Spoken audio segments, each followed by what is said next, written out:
inside the trenches.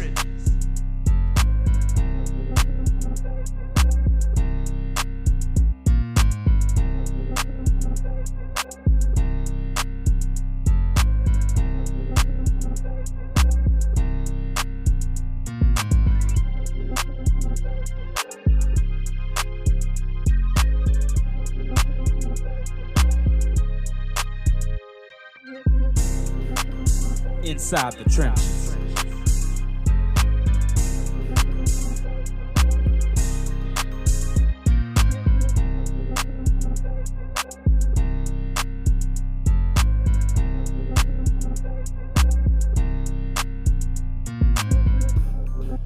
Dentro de las trincheras.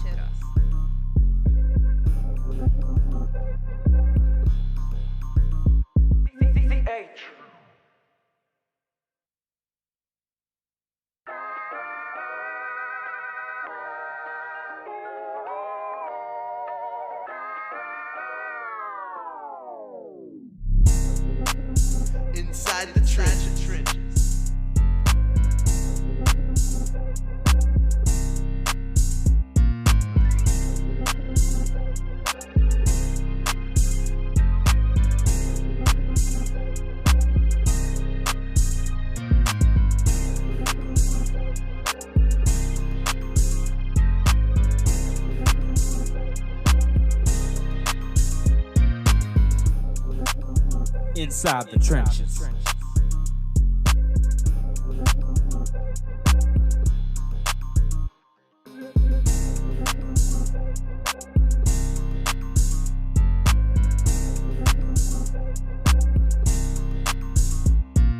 Inside the trenches.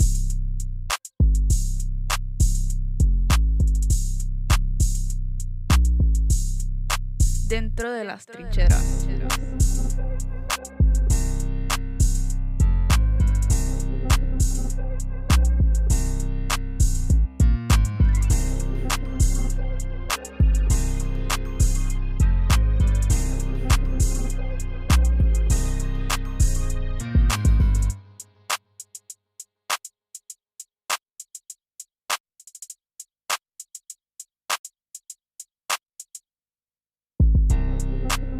Inside the trenches.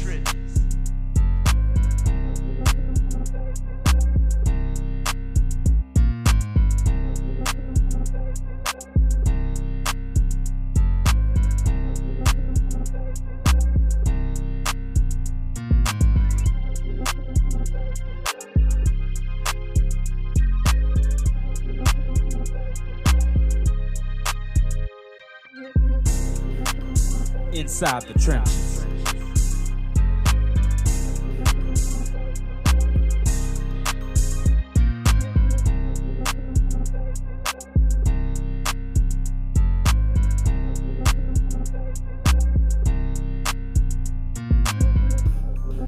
Dentro de las trincheras.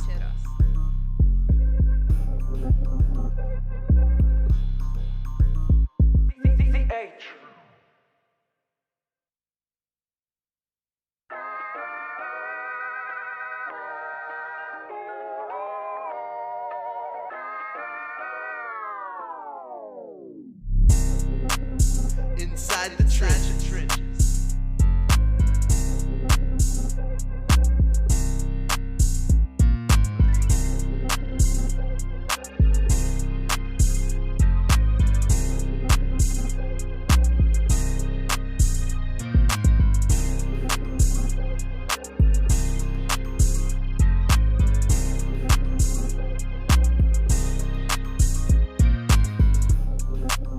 Inside the trenches.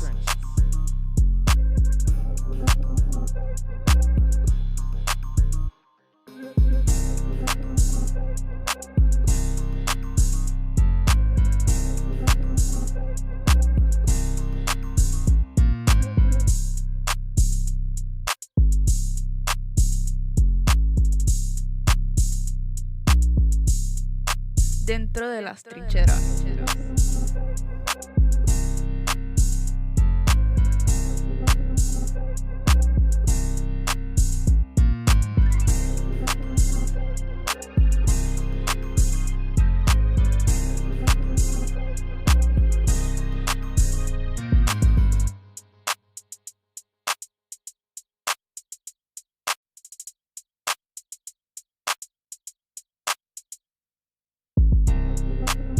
Hello, somebody. Yeah, it's time to move your body. Welcome back to Inside the Trenches. It's your host, Marlon, Big Favorite. And then, yes, this has been a very, very interesting start of the week. Here, we got so much to get into on this show. I want to take this time to thank our sponsors of the show for all that they do. Get Gordon, and get it done. Get Gordon. Shouts out to Get Gordon. Get it done attorneys, 504-800-8888. If you are in any serious injuries from a car accident, somebody hit you and they're in the wrong, get with the team over there, Gordon. He gonna make you strong. There we go. Shouts out to Dr. Kendra as well with Health Nut System, stillbody.org. She was supposed to come here today, but Lil Kendra, her daughter, has a trunk or treat or something at their school or the karate school. It's supposed to be a big deal. Nice. So she's with the family, but she did tell us she's going to come back on the show next month. We'll come with some new products. I'm excited to see what she brings in. And last but certainly not least, Conquer Sports Pros, baby. That's right, Conquer Sports Pros. Visit them at csportspros.com. If you or your friend or family member, auntie, uncle has a son that wants to play college football and have it paid for, he's a junior or senior, hit us up at that website. Again, it's csportspros.com for more information. Fellas, it has happened. Couple songs that come to mind. I never can say goodbye. No. Jackson 5? Jackson. There's so many other songs that come to mind, too. It's like, hit the road, Jack. And don't you come back no more. No. It's all like, I'm just hearing this. And it's all tied into LSU firing Coach Kelly. Coach Kelly is out of LSU. We'll get into some of the top candidates, but all day, this has been top news. We kind of felt it coming. Coach Kelly did address the team for one final time last night, 8 p.m., had a meeting with him. From what I heard or gathered from some of our colleagues, players like Gary Nussmeier wasn't there. I heard Coach Corey Raymond wasn't there. And to no surprise, Coach Salone wasn't there because that was the next fire that happened earlier on today. Feel free to chime in right now, y'all, on the ESPN YouTube Live, ESPN Baton Rouge YouTube Live. Feel free to comment below. We would love to hear y'all thoughts on this. I do have my thoughts. But I would be remiss if I didn't come to my co-host right now. We got CL NOLA in the building, and we got little Chris in the building. I'm back. He's back. He was with the young boys last time. You know what I'm saying? Young boy NBA was in town, and of course he's I call him YBs. He's a YB, and he had to be out there with YB and the rest of the crew in the NBAs. But man. We're going to get into that because we want to talk about that because some more big things that happened this weekend, music related. Maybe we can get into that with Robin Nicole. She's going to join us later. She's our special guest. She's dropping a book. She got a surprise with us, and they had the Music Con this week in New Orleans for 3 days. So she's going to come on and talk about that. But the big story, before I give my spiel, I want to hear from my co-host, CL. When you first heard of the firing of Coach Brian Kelly from LSU, what was your initial thoughts, brother? About time.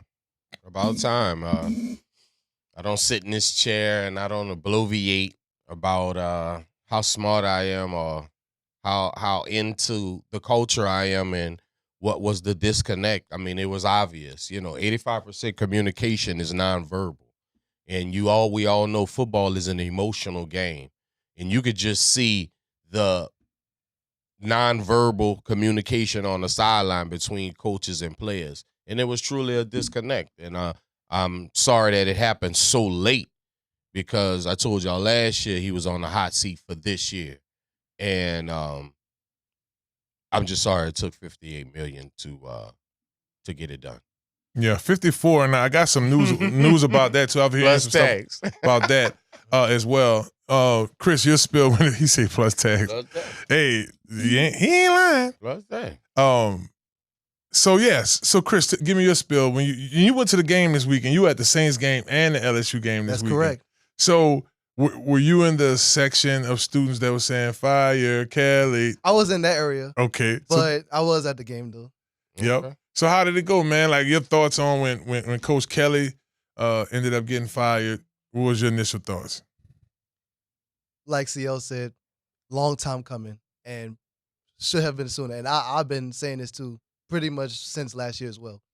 And definitely before the season started that he was on the hot seat.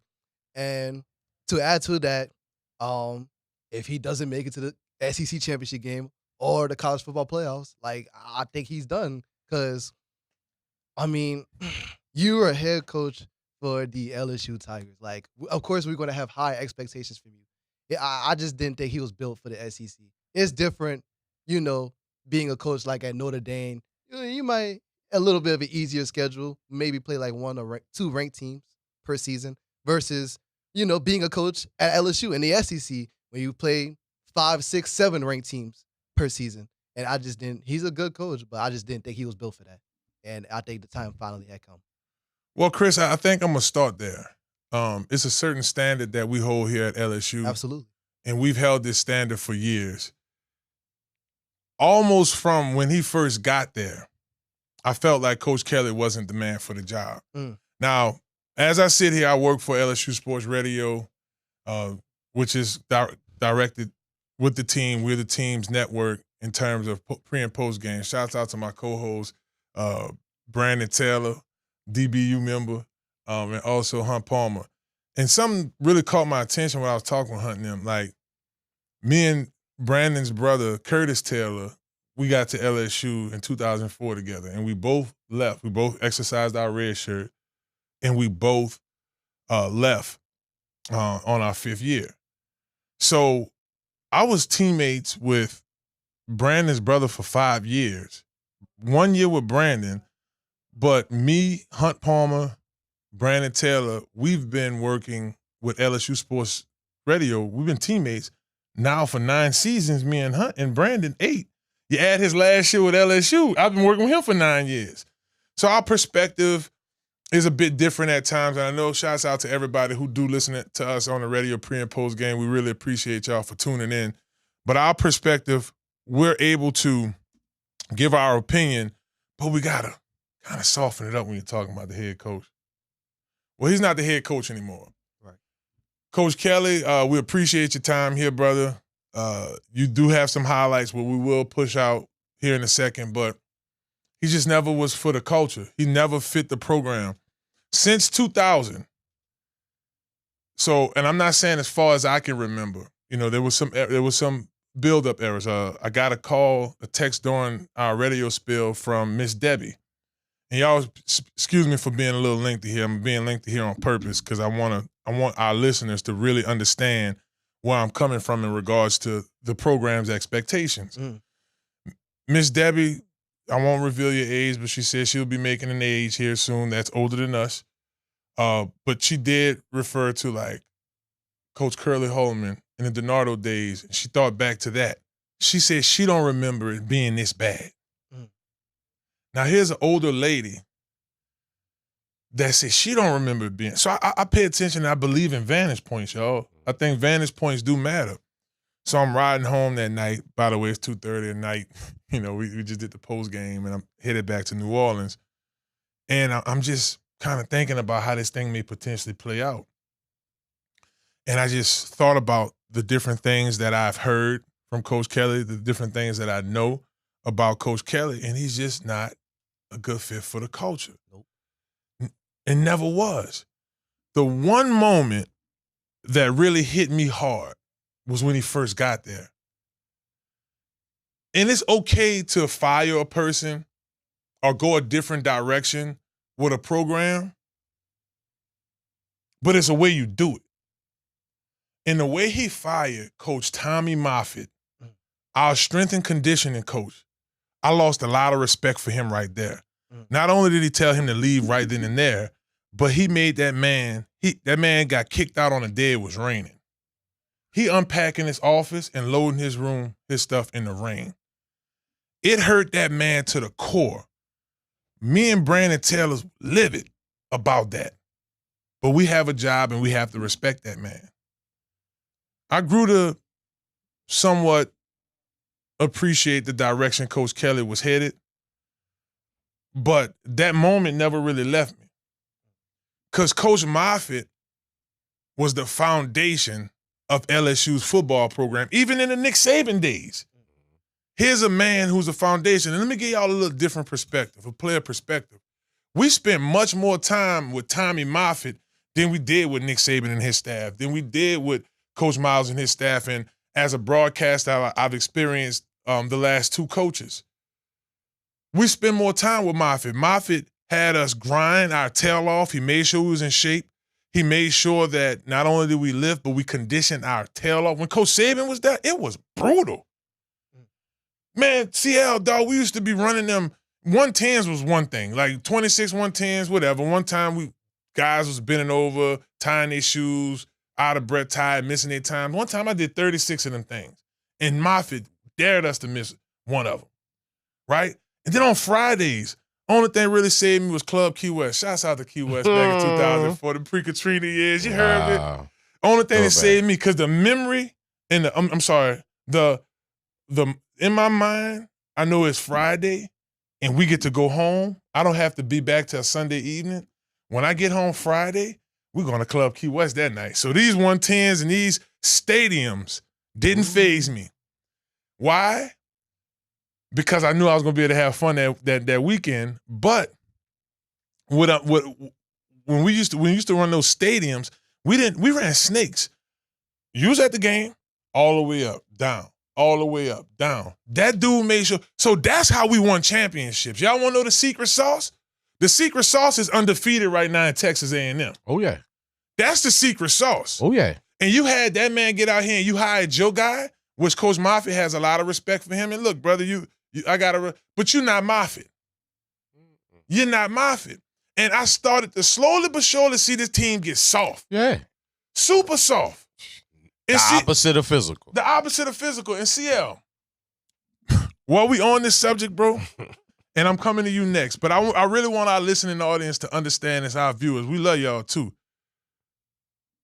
Since 2000, it's 25 years we talking. The last 3 guys that held this position, they knew what the assignment was. Right. Nick Saban got here from Michigan State. Right. He brought in order here. He helped build this legacy. We started winning games.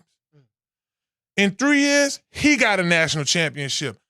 I was on that last year, right? So they won it in 03. That was my senior year at West Jeff. That next year was Coach Saban's last year. I done seen everything change. So I'm giving you a perspective of all 4. Y'all stay with me, right? Now check this out. He did it in 3. Coach Miles coming here, a huge culture shock, right? He didn't understand it either. But one thing about Coach Miles, he adjusted to the culture. And guess what, CL? He listened to his players. Coach Faith, what do you think we should do? Man, coach, you should do this and this. All right, talk to Glenn. We gonna figure it out. That was Coach Miles. Practice was a little long. That was like the only thing I see about him. But outside of that, it was cool. 3 years, he did it. They kept him there. He went back again. What the honey badger in them? Now Tom got with him and got him up out of there. And then here come that man. Coach O. The epitome. Cajun baby. Oh, yeah, my boy. The epitome of what you need Tigers. as an LSU football coach. He's from the area. Oh, yeah. He left the area and got well-seasoned, coached under Pete Carroll. USC. Went out there, USC, right? He did the work under Coach Sean Payton at the Saints. People forgot Coach O coached on Payton team. Come to LSU. Know he a D-line coach. Take over as the interim. We finished the school, the year, the way we needed to finish it. Right? And in 3 years, he did it. 2017, I got to get me a quarterback. 2018, 2019. Arguably, and I'm about to toss the mic to my co-host here in a second. Arguably, the greatest college football team ever. Debate with your mama, Miami fans. Debate with your mama, Ohio State fans. Debate with your mama, USC, Texas. That LSU team, greatest team ever. I didn't say had the most successful players ever. Michael Irvin, my old teammate Vince Wilfork, Ray Lewis. I get it. Man, my West Bank brother went to Miami. Shouts out to Weeze. You heard me, Reggie Wayne. I'm with it. But with no greater team than that 2019 team. period. And then we get Coach Kelly to come in. Hey, guys, I'm Coach Kelly. Trying to change the culture. Them boys don't need to be standing on damn Marriott. Go your ass back to Live Cook. That's why we won championships at Live Cook. Don't take them damn boys out of no goddamn Live Cook. Are you serious? It started there. He wanted to stay at the Marriott. You feel? He wanted to stay there. Coach O, anybody, y'all come on. Anybody. If you played at LSU once a time, we walked down the hill with Coach O when we felt like it. We walked anywhere in that locker room. He took all that away. And you take Moffitt away? That's crazy. So that's the problem. See, I'll talk to him. This is the type of episode where I don't really have much to say because so much passion. Yeah, I've been telling you this. You know, we've been saying this. I've been telling you this, and bro. and I hate to be the analyst. I hate to be the broadcaster that sits here and say, "Well, I told y'all so." I told y'all so. So I won't do that. What I'll say is because, of course, we're hearing all of the possible candidates, and I know Baton Rouge is listening right now. I know we're live on the radio in Baton Rouge playing right now, and I want them to understand that there's no need to look for the next guy because the next guy is already in position to be the head coach, and his name is Frank Wilson.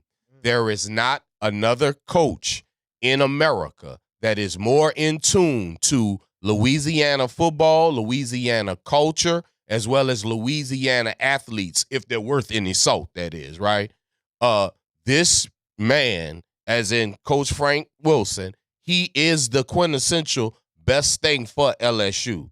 And it has always been like that. It's not a secret that it's not a secret why he won assistant head coach 2 years in a row. It's not a secret that he was the #1 recruiter in America. So that means every football player in America, if you worth your salt, know about Frank Wilson or have had a conversation with Frank Wilson. I believe this is the young man that will right the ship at LSU because look at Fave.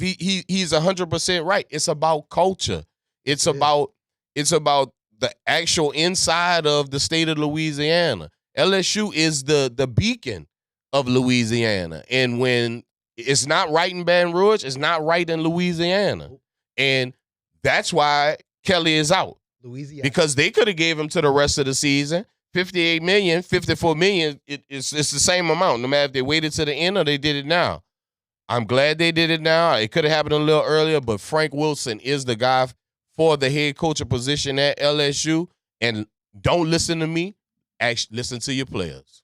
If y'all just tuning in Inside the Trenches, we're going over all the notes and all the highlights from the firing of Coach Kelly. Y'all feel free to follow me at BigFave504, CL_NOLA. Look, Chris, something. It's some YN young boy stuff. What's something, Look, Chris Look, Chris 3K_. Jamal Chase and them started with the love. They won't put the love in front of them. They got big people talking about love. Ain't nothing love about you. You need to put bigger, whatever. Le big. But for y'all, feel free to tune in. Comment below. We want to hear from y'all thoughts on the firing of Coach Kelly. But CL brought up a very interesting name, Coach Frank Wilson. First and foremost, definitely was a coach at Oliver Perry Walker. Coach, legendary shit. Almost got hired on that Coach Saban staff. Can't wait to talk to Frank about that again. Come on. But like Ed Ogeron, he has always had dreams and aspirations of one day potentially being the head coach at LSU. And whether it's interim or not, he finally got that opportunity. Yep. And he worked for that opportunity. Coach Frank Wilson becomes the second African-American head coach for LSU. First was Coach Brad Davis when they fired Coach Coach Ed Ogeron. Brad Davis took over as the head coach for a game. And then now Frank Wilson in the same orders doing the same thing. What qualifies Frank Wilson? Well, let's talk about it. He has experience in the SEC, coached at Ole Miss. He's had experience as a head coach at McNeese, so he has that experience. UST. And University of San Antonio. That's right. She sure was head coach. So he's been a head coach twice in his time. He's coached at LSU before on some winning teams. So #1 recruit in the nation. #1 recruit in the nation. Him and Ed Ogeron will go head to head. Y'all see where I'm going with this. What are the ingredients. I'm saying ingredients because we make gumbo down here. In the LSU's head coach. That time of year. Sure is, huh? After Halloween, you might well start the gumbo, Let's right? Stir the pot. You might as well. What makes a good LSU coach? Well, let's check out the DNA of the last few. One thing that stood out about Coach Saban, and it's the reason he has left the game, he was able to get a player, develop that player, and turn him into an All-American. Yep. Right? He took a Corey Webster who was a receiver, quarterback in high school, said, man, with your athleticism, you can play cornerback. Long, nice tenure, huh? CL? Since Corey, Rudy Johnson, Minka. He's changed a lot of guys over. And he just didn't change them to benefit the college. He changed them to benefit the young men because they obviously went to the NFL and had a successful career. And like C. Webb, won a national championship at LSU, won a Super Bowl championship with the Giants. So it's a formula. Coach Saban had the formula. Now, the thing about Coach Saban, if you're going to be that guy, Coach Kelly, that my way or the highway and this sense of arrogance that you right, everybody else wrong, do it my way or the highway, you got to be Coach Saban. And you're not Nick Saban. And you're not Nick Saban. Nowhere near close. You have to be him. See, he won a national championship here at LSU. See, he won 6 at Alabama. So we're going to put up with that with him. Oh, man, I couldn't rap when Coach Saban was here. I didn't start dropping music till Coach Miles got here. Coach Miles had me, Fat Che, Deli Boy on the Beat, all of us perform at the national championship dinner. And because he understood the culture. He understood that the locker room had to be fun. For what I'm hearing, that locker room was getting away from Coach Kelly. That's another thing you can't do. Lost the locker room. There's one thing I didn't Never was too much care about with Coach Miles. That one thing was our practice was just too long. Him and Coach Todd Haley conducted the worst practices I've ever been at because the practices, we don't need to be out here 3.5, 4 hours. For what? Coach Saban practices, 1.5 hours solid. And he used to start that thing over. That's the only way we'll touch 2 hours. Get it done. Shouts out to the G team. And he understood that. Coach Miles, he understood the assignment. And out of the guys I just talked about, he had the longest running tenure out of all of them, including Coach Kelly. But he went to 2 national championships. One of the national championships, he had a perfect year. Because you understand. So what Coach Miles had, he knew how to adapt and adjust to the culture, and he was all right with us having fun.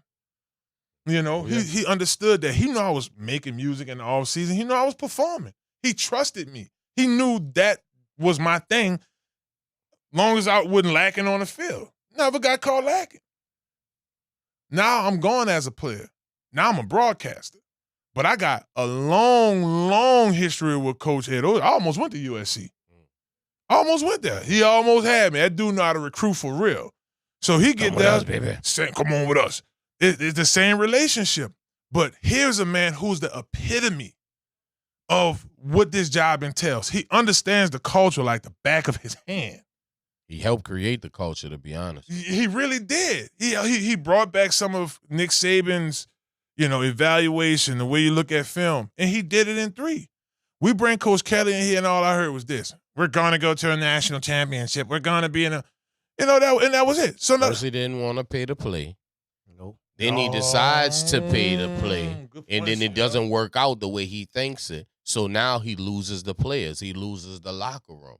You could see it on the sideline. It was so obvious to me. I knew that LSU was not going to reach their potential while Coach Kelly was still at the helm. I can produce clips for you saying that LSU can do it.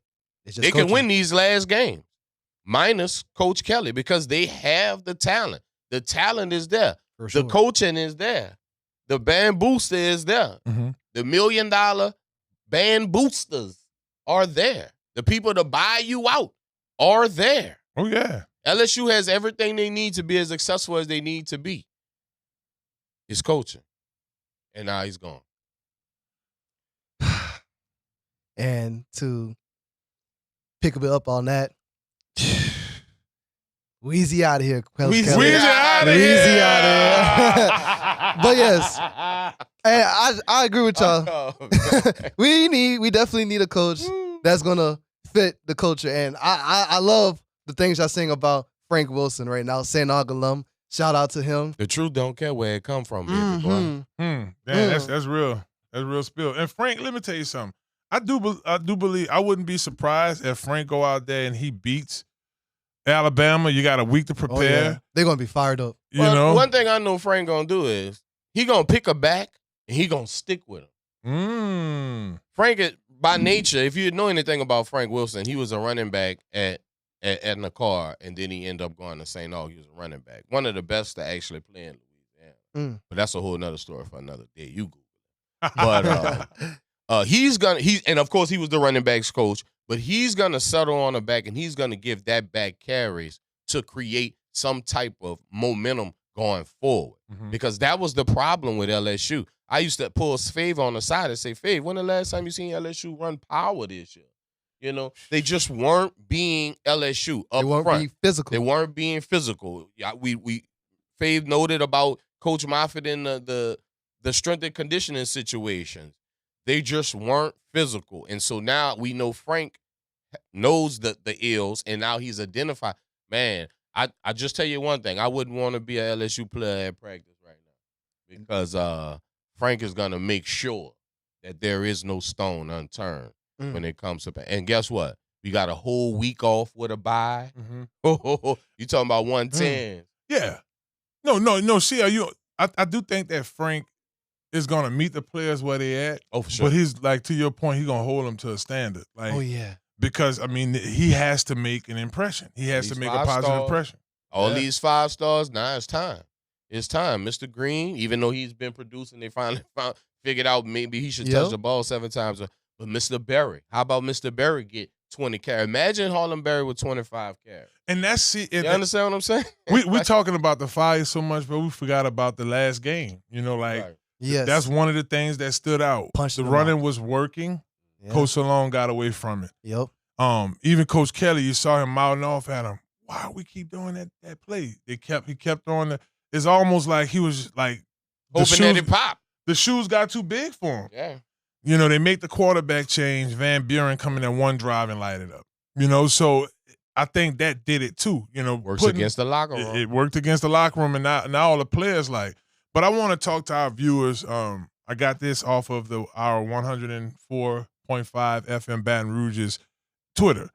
The last 4 coaches at LSU we've been talking about. Saban's record, 39-13, SEC title, national championship. Coach Miles, we talked about him having the longest stretch of the coaches, 42-11 in his first 4 years. So, yeah, we didn't lose a lot of games.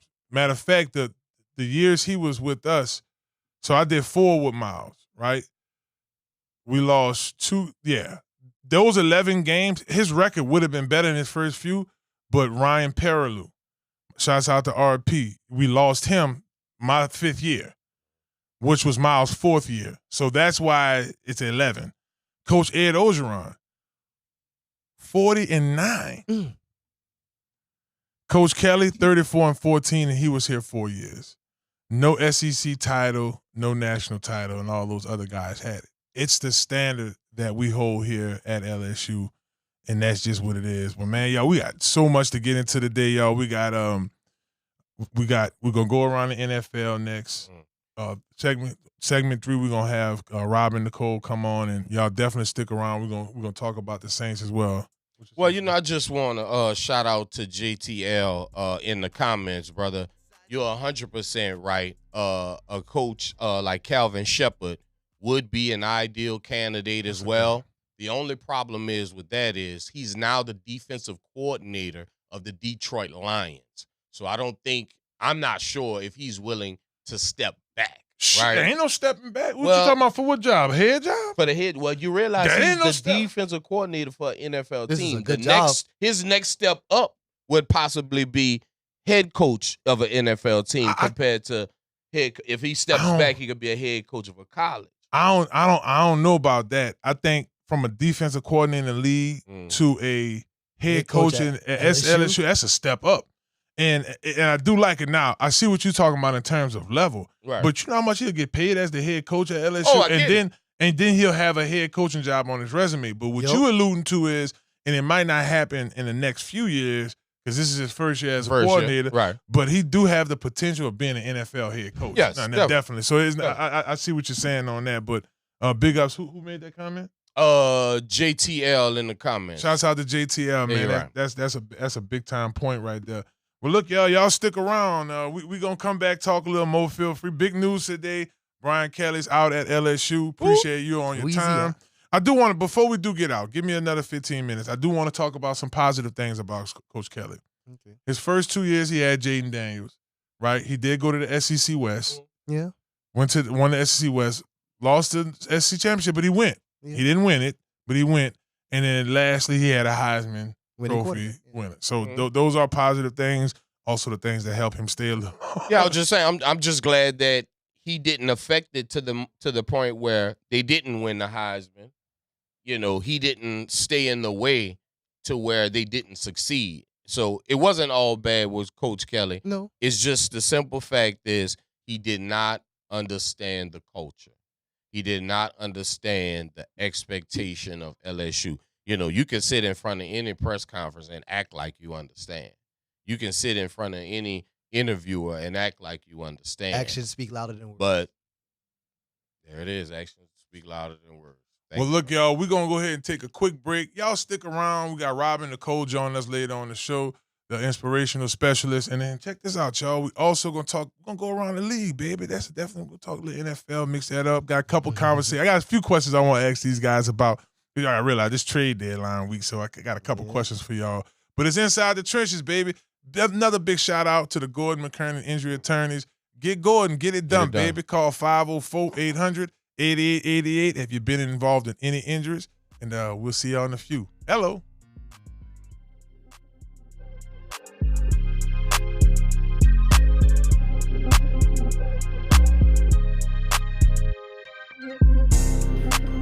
Inside the Trenches.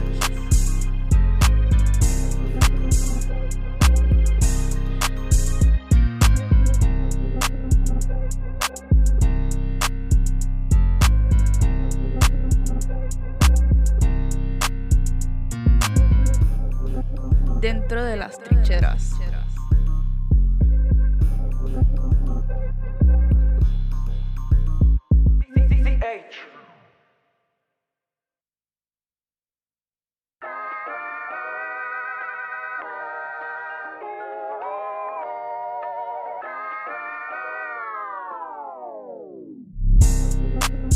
Inside the trenches.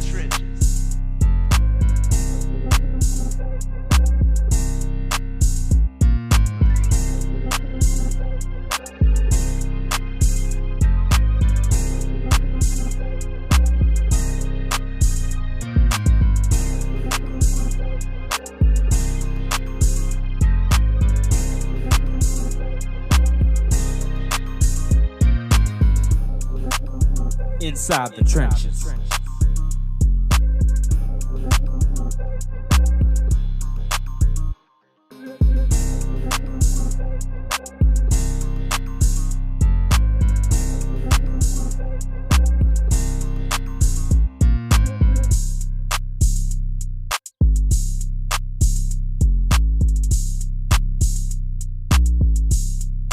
Dentro de las trincheras.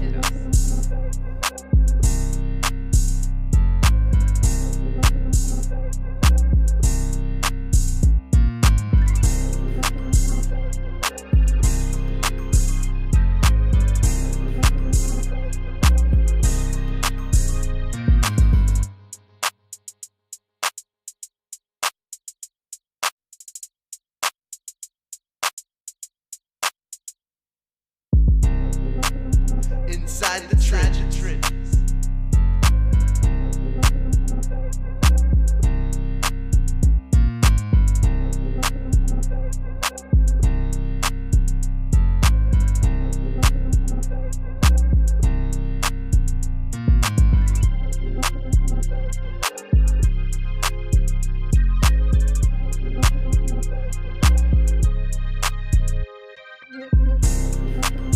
Inside the Trenches.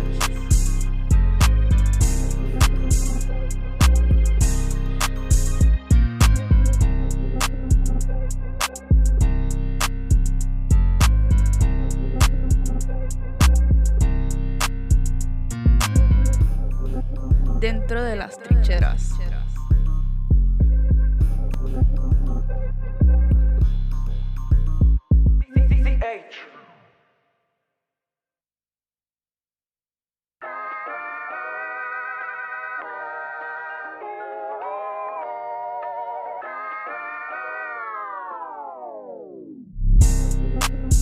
Inside the trenches. Inside the trenches.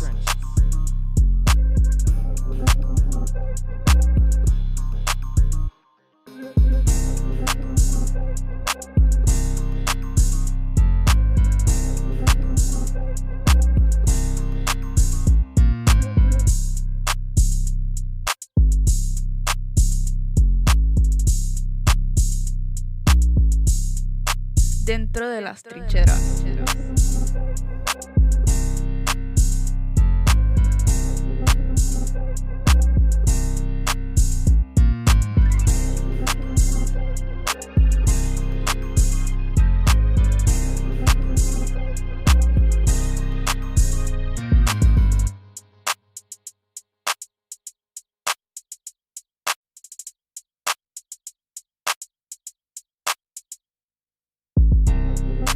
Inside the trenches.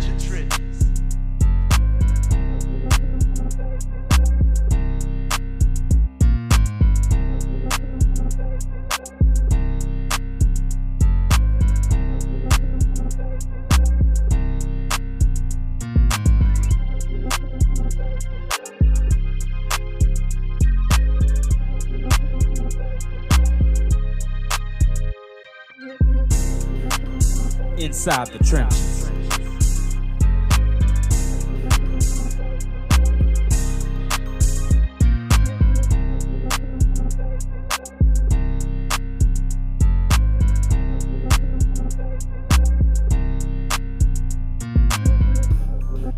Dentro de las trincheras.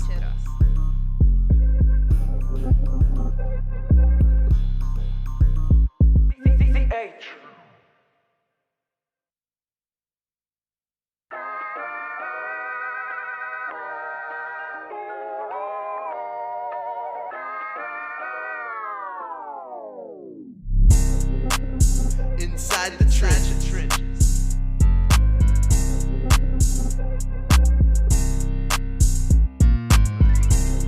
What's happening? What's good, beautiful people? It's your host, Marlon, Big Favorite, and welcome back to Inside the Trenches. I'm joined here with Lil Chris and my co-host, CL NOLA. If y'all missed the first segment, y'all could definitely check it out again on ESPN Baton Rouge's live YouTube channel. And feel free to be a patron of this show. If you want to be a patron of Inside the Trenches, you can hit me up directly at In the Trenches on Instagram.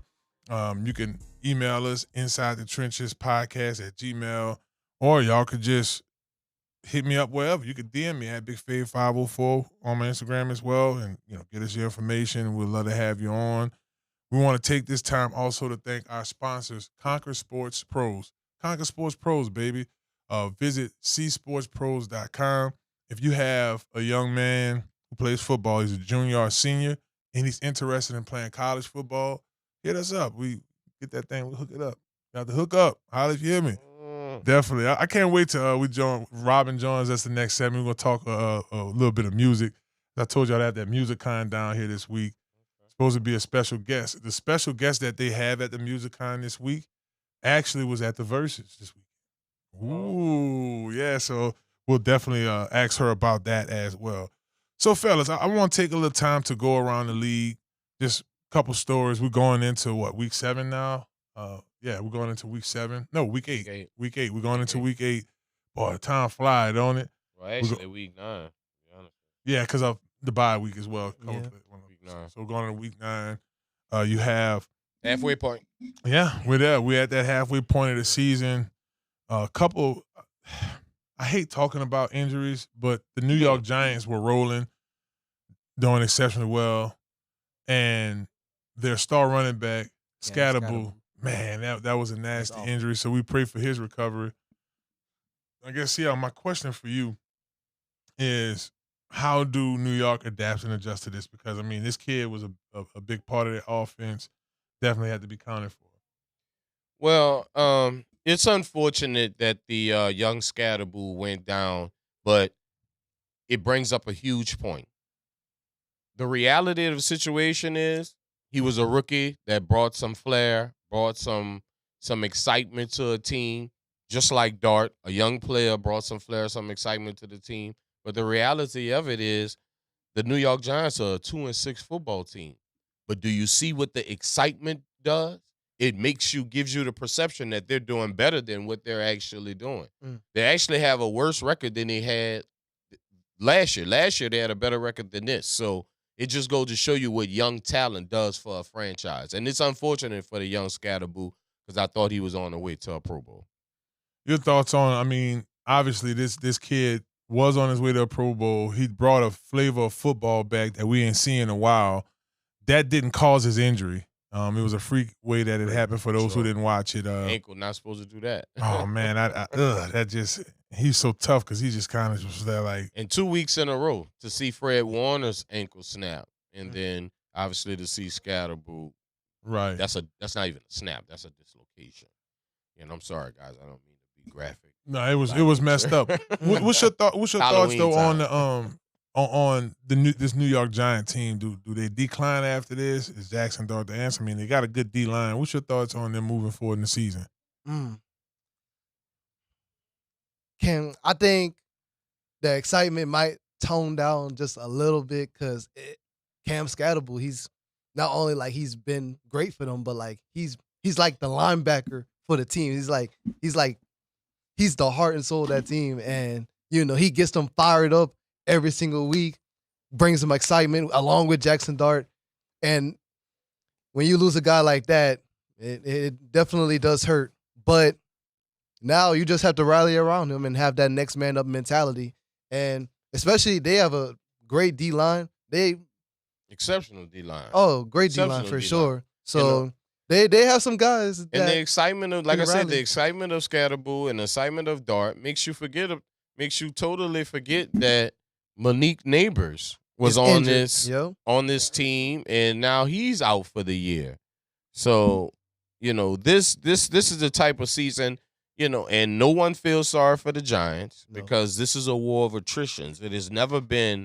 It's always been a marathon and not a sprint. So it's always next guy up. The only problem is there isn't another guy like Scatterboo on this team. Yeah, they drafted him for a reason. Coach Diable saw something in him that stood out, and I do. He's young, so that's a good thing. He's a young player, so it's different when it's happened to you and you're a player in your 30s. But as far as he goes, he's still young enough to recover. There's a lot of talent on the sideline in New York. Yeah, it's a lot of talent, man. Even Russell Wilson. How about that? And that's kind of why, I'm along the lines of, here's a team that, you lost your star receiver, you lost your running back. Like, what direction do they go? So, that's something that I wanted to point out. To the draft. The trade deadline is this week. A lot of rumors going on. I want to say it's the 30th, 31st, usually like the day before Halloween. 4th. It's the 4th? Trade deadline? Isn't it the 4th? Oh, I thought November 4th? So it's next week. But still, obviously, the rumors, I always thought it was it's the 4th. It's this Tuesday coming up. So a lot of, obviously the week before, most of the rumors start. Been working the phone. Yep, I see you, bro. So Trey Henderson is a name that pops up. A couple teams that fits the bill is the 49ers, the Eagles, the Colts. The Colts have an exceptional year. I want to talk about them as well. Right. Your thoughts on Trey Henderson? You think which one of these teams you might feel is a good fit, or how you think this works out for him? I mean, of course, I would love to see him come back home to the Big Easy, come back home to the Saints. I think. Well, I know Mickey Loomis is kind of cheap, But we Kinda. yeah, on he the is cheap. weekends. But we need a pass rusher like him. Like, our D-line hit or miss this year. So, and he will definitely boost our D-line up. The only way I see Trey Hendrickson leaving out of Cincinnati is if the great Jerry Jones uses one of those high draft picks that he got in the Parsons deal to get him out of there. Now we know there was an injury that just happened in Buffalo. We know Ed Ed Oliver. Oliver went Mhm. down, so maybe that's a situation where that's a plug and play pass rusher that the Bills might trade for because they feel like maybe they might be one player away. But there's a plethora of teams that could use an edge rusher, a DN in the 4-3. I mean, don't get me wrong, but I don't see San Francisco making the play for him because their cap situation and there's so much money tied up in a handful of players, and it's just not worth it. They don't really have any deep tackle interior guys that pop up on this list I'm looking at. I'm pretty sure we may see some surprises. And nobody giving away run stoppers. Oh, not at all. Now, Nobody giving away run stoppers. Another name that popped up too is Jalen Waddle, Miami, I watched him Steelers, play New York Jets. New York Giants. The Giants could use him obviously with Malik Neighbors being out. Do y'all think they make a move on Jalen Waddle? Go to you first. The problem is with Jalen is his contract. He has a huge contract. He has a $100 million contract. To send him anywhere, knowing that he's and don't get me wrong, he's not an old cat, but it would interfere kind of with the with the re-signing of a Malik Neighbors when it comes up. I'm not sure if he's ready. I'm not sure if Waddle is ready to take the number 2 wide receiver position on the field, and I'm darn sure he's not sure. I'm sure he's not ready to take the number 2 wide receiver money. Well, he's owed $36 million left in cash. So to your point, is a big contract. Cash money. But I say the Giants because of Malik Neighbors, and he would be the number 1 there, obviously until he comes back. Till he come back, right? Till he come back next year. But he probably ends up staying in Miami. To your point, why would you leave? Yeah, tax break. Look, tax. No state tax, baby. What you say, Chris? $36 million flat. For me, I know a lot of people are not thinking about this team, in terms of that.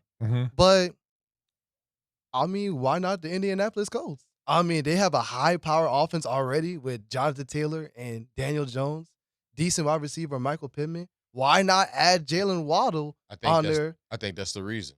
I think that's to make the offense more explosive. Because they have Taylor. And Taylor is the workhorse of this offense.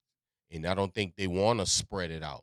Because remember, they still have Tyler Warren, first-round pick from Penn State, and Pittman on the outside. So they have weapons to go down the field. It's just that they're dominating up front with this running game, making Daniel Jones' job. I can't believe I'm even saying that. Making Daniel Jones' job even easier because he has a 1,000-yard runner or he has a leading running back in the National Football League. Oh yeah, he's killing it right now. He's leading the league in touchdowns. He's doing an exceptional job right now. The Indianapolis Colts, and I guess we could just go ahead and segue to them. I mean, you look at just the top teams in the NFL right now. They 7-1. That would be the best record in football. Coaching. Oh yeah. It's the best record in football in the AFC South. I'm just thinking out loud, like they do take on the Steelers next. They're on a bye this week, but I mean they've lost to one solid team. Like I think the LA Rams is playing like the old Rams, but their wins are credible wins. I mean, you go in a shootout with Denver. Denver's playing exceptionally well right now. Yeah. You beat Tennessee. So in my opinion, smack the Chargers. They beat the brakes off the Chargers. I mean, the teams we will see who the real Indianapolis Colts are in the second half of the season because they take on the Steelers. The Falcons, they fake news. Play the Chiefs in Kansas City. Yeah, because the Falcons may have a big win one week and then come back the next week. You never know what you get out of them. It's over for the Falcons. You got the Chiefs. They still play the Texans, who playing much better. I want to talk to you about C.J. Stroud. And then Jacksonville, Seattle. So they schedule does get tougher. It get a little tougher. Let's go straight to it, man. Let's go to them Texans. Come on. CJ Stroud, a team Same that started division. off. Yeah, they started off 0-3, and they've won their last three games against some. Let's be honest, some pretty decent teams. Yeah. And you look at, just to kind of go through the last 3 games that they wins that they rattled off. Well, they just won to the 49ers. They Yeah. did lose to Seattle, Yeah, but they 3 out beat of the 4. injured Ravens and the terrible Titans. Tennessee Titans. So See? CL, you're not buying it. Nope. No. Nope. You know I'm not buying. I understand the makeup of the Houston Texans. Unfortunately, it seems to fall on Stroud, and I know I've been critical of Stroud in the past, but it's real simple. I'll do it real simple for you, and I'll be quick. As long as Joe Nixon is in a jogging suit on the sideline, the Texans will never be what they're supposed to be, because they're at their best when Joe Nixon is running the ball and the catalyst of that offense, and they play action to Tank Dell. They play action to their bigger wide receivers, Nicole Collins, Yep. down the field. Until then, and they put it all on Stroud's arm, it's not going to matricularize. I'm sorry. Offensive line. Yeah. Offensive line got to be Yeah, better. you can't get rid of Larry Tunsil and think your offensive line going to be better. Tunsil in Kansas? No. He went Washington? Yeah, Larry Yeah, Tunsil. yeah. He went to Washington. Yeah, that's like getting rid of Trent Richardson to a It's certain just, extent. how yeah. do you get rid of your best left tackle, well, a top 10 left tackle in football, and think your offensive line will be better? How do you replace, and not to no fault of his own, because obviously Joe Nixon is hurt, but how do you replace Nick Chubb with Joe Nixon and think you're going to get the same output? Like, come on. Shouts out to Coach D'Amico Ryans, but, For you know, sure. it's my job to understand what's the issues with every team in the NFL. For And sure. that's a nutshell right there. The defense is great, but without them controlling the football with a Joe Nixon and the attitude that he runs with, We just got to see how it is. they play the Broncos Sunday at 12 noon. Tough defense. Very tough defense. It's not going to happen. You know? I mean, I don't mean to go in the future on y'all right now, but it won't happen if they not balanced. Nope. Not at all. Okay, so we talked about the Indianapolis Colts. They the real deal. Oh, for sure. Kansas City is starting to shape back into Kansas City. They're getting healthy. They're actually playing right now. Yeah, they're Yeah, getting healthy. they're definitely getting healthy, because you didn't have Hollywood Brown. Not Hollywood Brown. Rice. You didn't have Rice. You didn't have Rice. Isn't that worthy? You didn't have Worthy. yeah. Do y'all still feel like, I want to bring Kansas City into this trade deadline thing? Do y'all still think they one running back away? And if so, who? You got Brees Hall being a mentioned name here as a That potential would trade. be unfair. If the Kansas City Chiefs could somehow squeeze out Bryce Hall away from the New York Jets, that would be illegal. Because that's one of the young men that, you know, that's one of them young horses that we need in New Yeah, Orleans. Bryce Hall, he really killed the He game. runs hard. Goodness. But because there's 2 backs in New York. There's Hall, and then there's 20. Of course, this Monday I can't think of his name. You're not talking about. Mom Michael having Carter, Monday huh? brain like a mug right now. Yeah. I just don't If I do look it. at me, boy, fade you in your computer. Yeah, I'm trying Yeah. to think of, because So they can lose one back. That's what I'm saying. And then we all know Justin Fields is quintessentially a running back his damn self. So. Yeah. Yeah, that's So yeah, they can lose a back in New York, and it's not like they're going anywhere. So we know the Jets are sellers and not buyers. And I honestly think that's a direction like a Kansas City may take, because, I mean, you look at this team right now, they bouncing back. Like you said, it was just a matter of time. I know a lot of people was waiting on their demise, but they just like that. Let's talk about these power rankings, right? I'm a fan of power rankings to a certain extent. I know CL, I think he's expressed to me before in the past that he don't really rock with the power rankings. But they're cool because they do kind of tell you what teams are hot at the time. Right now in the power rankings, the Detroit Lions is the number 1 team. Second is the Indianapolis Colts. I think that should be reversed. I understand the Detroit Lions do, too, the way the team rolls, especially since my brother there coaching it as a D coordinator. So big ups to Shep. And one of our former clients, Arthur Millette, he's he was out there. handling his business out there. He's a Okay. Helen Cox guy, New Orleans native. When you think Former of Saint. Yeah, he was with the Saints his rookie year. Yeah. When you think about the Detroit Lions, do you see this potentially being a year like, oh yeah, they're going to the Super Bowl this year, or you think we might run into that same issue when Dan Campbell, just go for every fourth down? I think they're gonna run into the same issue. And it's not a reflection. It's not a negative reflection on Coach Dan Campbell. Shouts out to Coach Dan Campbell, former coach at the New Orleans Saints. I think last night told us. I think the return of Watson showed us last night that the Green Bay Packers are really, really real. Mhm. And no matter how good you are on defense, they're gonna score points. Oh yeah. If it's Dodson, if it's Jones, if it's Watson, or if it's the tight end that had 146 yards Tucker Craft. by himself.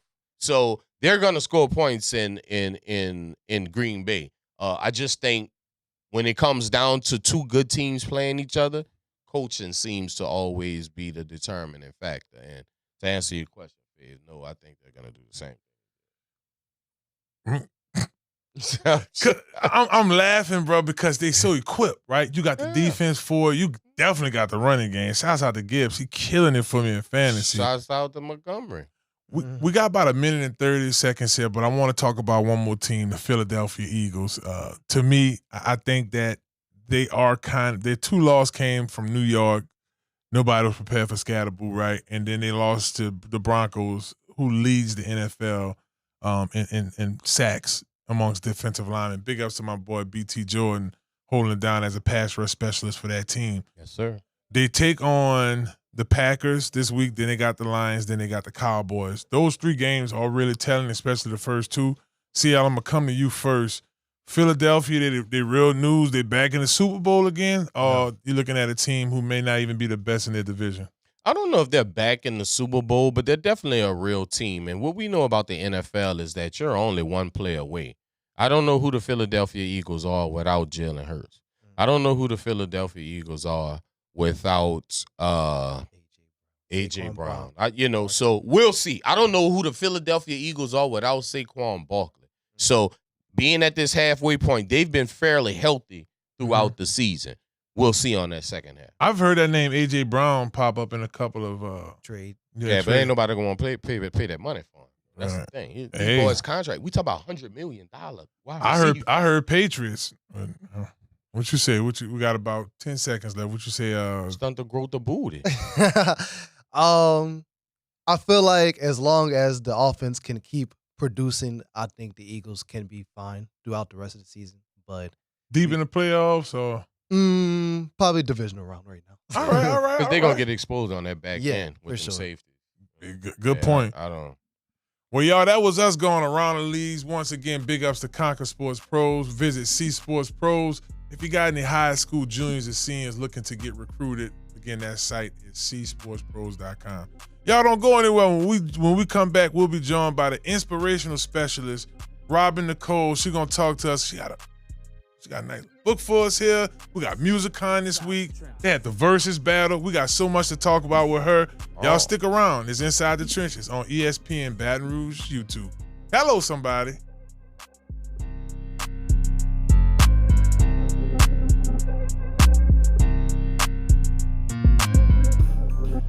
Dentro de las trincheras.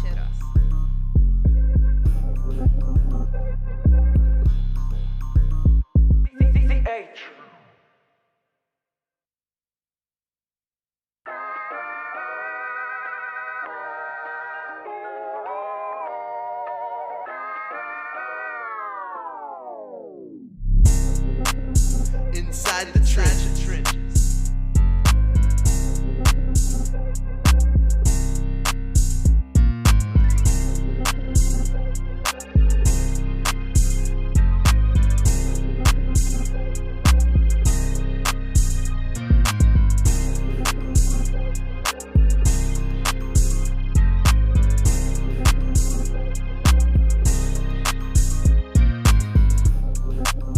Inside the trenches.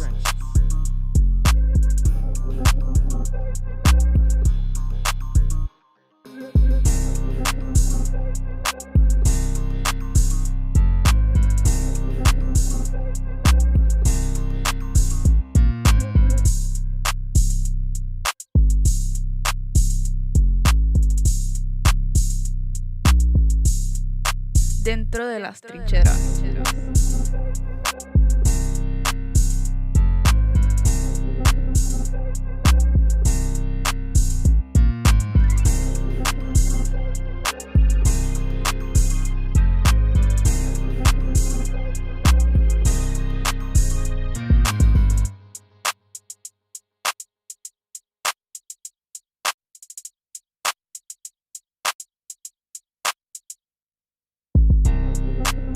Inside the trenches.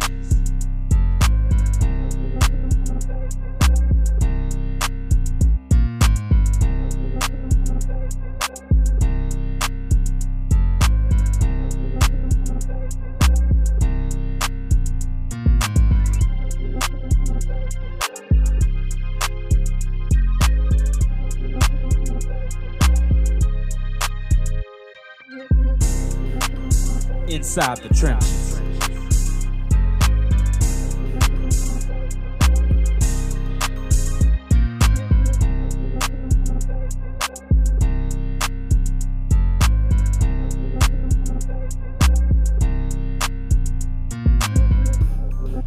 Dentro de las trincheras.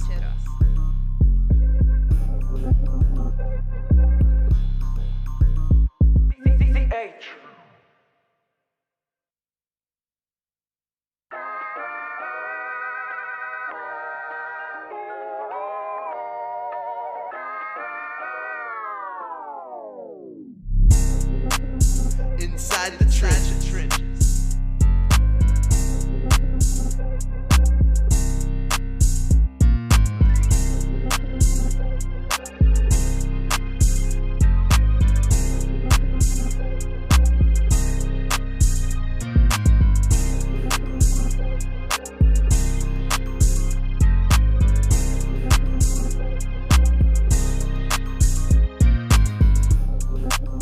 Inside the trenches.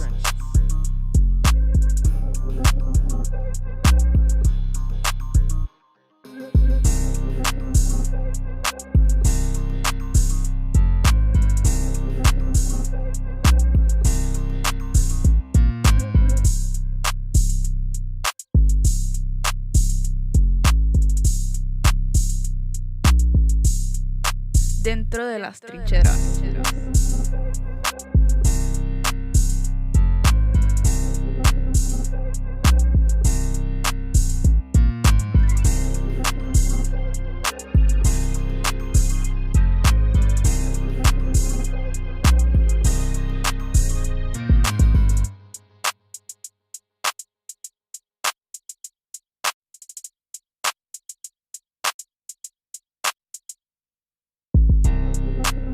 Inside the trenches.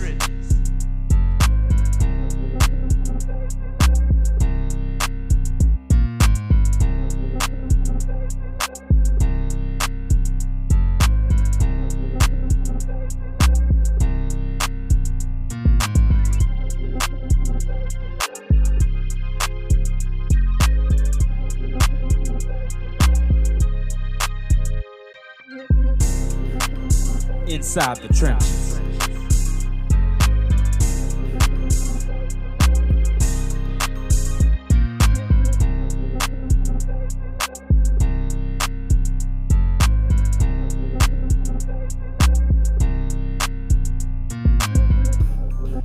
Dentro de las trincheras.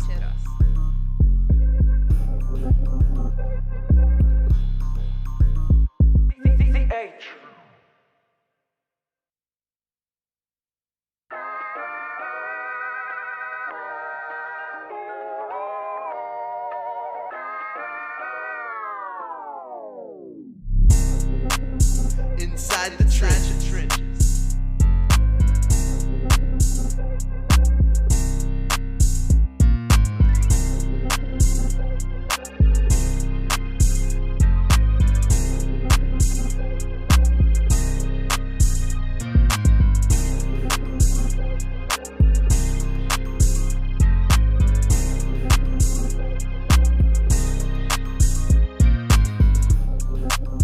Inside the trenches.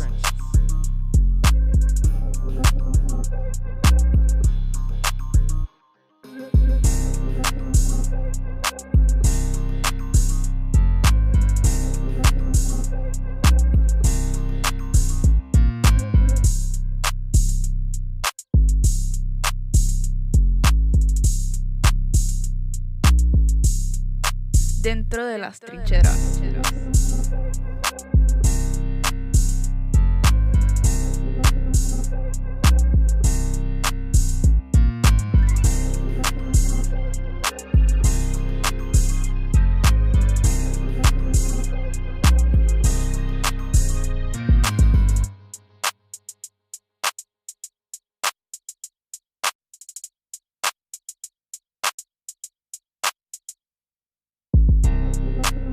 Inside the trenches.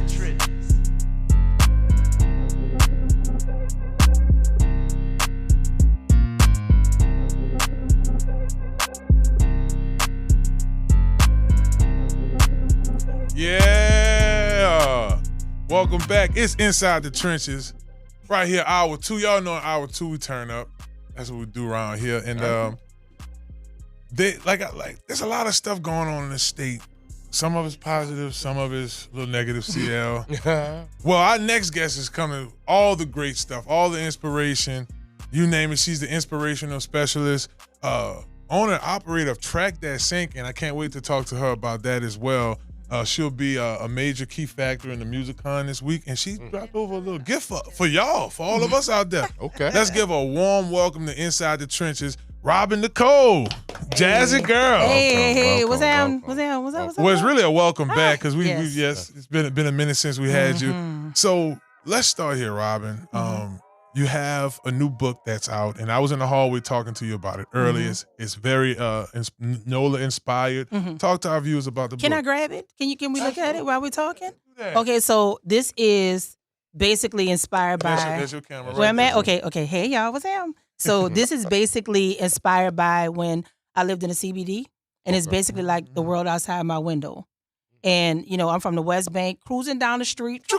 Y'all know what's happening. So, but the 504, I went to school across the river at Cabrini, and it's just always played a huge part in my experience just growing up. So I just took my camera when I was downtown, and I just kept taking pictures. So it's just black and white, and I made it black and white because I feel like if you're from the 504, you just pretty cut and dry. You're pretty black and white with it, right? So I made this book, and it's a coffee table book. So it's hardback, and basically I have everything from NOLA slangs, and all of the images are all pictures that I took. Everything that I took. I'm sorry. Yeah, everything is like quotes. It's pictures. It's interactive in the back. It's a real dope book. You can put it on your coffee table. You learn all kind of things about NOLA, and I'll be making additions, as things, go on. So yeah, I mean, this is it. And it's ready now from my company, Jazzy Brand, at jazzybrand.com, and you can get your copy shipped over to you. And it's JAHZIBRAND.com. And and Jazzy Brand has been around for a long time. Y'all probably have seen Fave. I got to hook up CL. Fave has worn merch and, what some of the Jazzy Gentleman stuff. So, this is what this was about. Just very inspirational. I feel like we just need it for the time we in, too. I want to jump into that real quick. The Jazzy Brand shirt; those are inspirational quotes too. It's wonderfully made. King Me. Yep, Queen Me. Oh yeah, absolutely. And I started that several years ago, just out of our little cousin India. She was in a room with me, and I was like, and I think I'm already a writer, but I love fashion, so I need to figure out a way to fuse the two. And it literally just blew up within a year. I was in the Ritz-Carlton, had my own line in there, so it just started its own thing, and I've been doing it ever since. So. Well, I definitely want to welcome you once again. Tell us about your West Bank upbringing and how it affected and inspires you to do such things that you're doing right now. Oh, I love that. So I grew up in Marrero. Big Stu, he grew up a few houses down from us in Haydale Manor, and we went to St. Joseph the Worker. We grew up Catholic, like strong Black Catholic family, and we just had a really good upbringing. Most of my family is on my dad's side is from Edgar. What's happening? And I hope they listen and watch, and I just sent them the link, so hopefully they're joining us too. But I just really had a great upbringing, and being on the West Bank and just having parents who are very open to allowing both me and my brother to go to school where we wanted, and to engage in activities and just fun things, even if they were on the East Bank. I did acting classes when I was at St. Joseph to work on the West Bank. My mama would take me across the river to the CBD to do acting. My brother ended up going to Jesuit. He was in track and field. We did all these different things. So, but I think though, just being from the West Bank and just, you have battles if you're not from this side and this and that, the West Bank, whatever. I just felt like regardless, just being from the 504 in general, the merging, it always just gave me a confidence that wherever I went in the world, I felt like that I can do anything. Y'all know what I'm talking Oh, about. for Y'all know sure. us being Oh, from for here, sure. we just kind of have Sure. built-in confidence, right? Oh, for So sure. I kind of feel like Too from much. right. I mean, we gonna get on verses in a second, right? Too much. But you know what I'm saying? No, in a good way. Mhm. You know what everybody else says is too much. We say it's just enough. Right. You know what I'm saying? So there's that. But yeah, but being from the West Bank and having that experience, my best friends, just growing up there and then able to segue across the river in my high school years, I think I have a good balance of the two. If y'all Yeah. just joining us on Inside the Trenches, we're joined by the inspirational specialist. That's right, Mhm. Robin Nicole. Y'all follow her on Instagram at Robin Nicole K.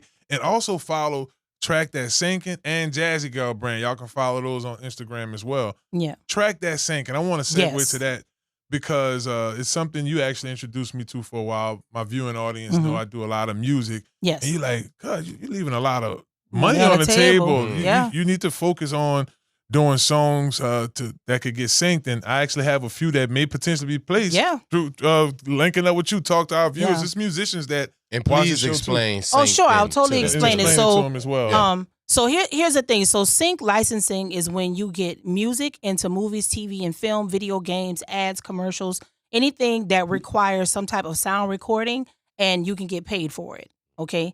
So essentially, I've been a songwriter for several years. I started out my career as a songwriter, but it wasn't necessarily, taking off. Some of my closest friends and my colleagues, they were doing great, but it just didn't land for me the way it landed for them. So a few years back, my business partner and I, we did V-Script. We did a Grammy songwriting camp in NOLA. And around that time, I had some transitioning going on with my career and, my career outside of that. And for some years, maybe around COVID, I was like, you know what? I think I need to get into sync licensing. Because I started to realize that you can be a songwriter, and for every producer, singer, songwriter, musician, if you play an instrument, hear me out when I say this. There is not just one way to get into music. There are thousands of ways to get into music. And when I saw that, I'm like, okay, well, I have connections. I'm not afraid to talk to people. And if I can align with the right relationships, then I can possibly start getting talented musicians that I know from smaller towns like New Orleans. You know what I'm saying? I can get them on movies, TV, and film. And so I just pulled my resources together. I started a new company. And of course, I'm from the 504, so who dat? So Who I dat? said track, dat, D-A-T, sync. And that's how it happens. So essentially, it's just you taking your music and, putting it in the right person's hands to get it, on movies, TV, and film. And again, not having samples in it. You know about that. You can't have samples in All it. original. Right. You can't have like tags and stuff. You have certain stipulations, but nothing too big. Usually, we could just take your original material and shop it for the scenes and, the placements in the movies.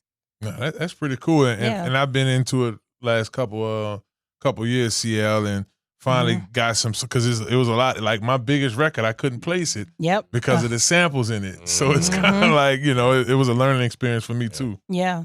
Well, tell us how, because you do so much. So tell us how the writing, the acting, the empowerment, how that all ties in to your personality and even your companies as well. I love that you asked me that because something that I struggled with for a long time was people thinking that I was all over the place.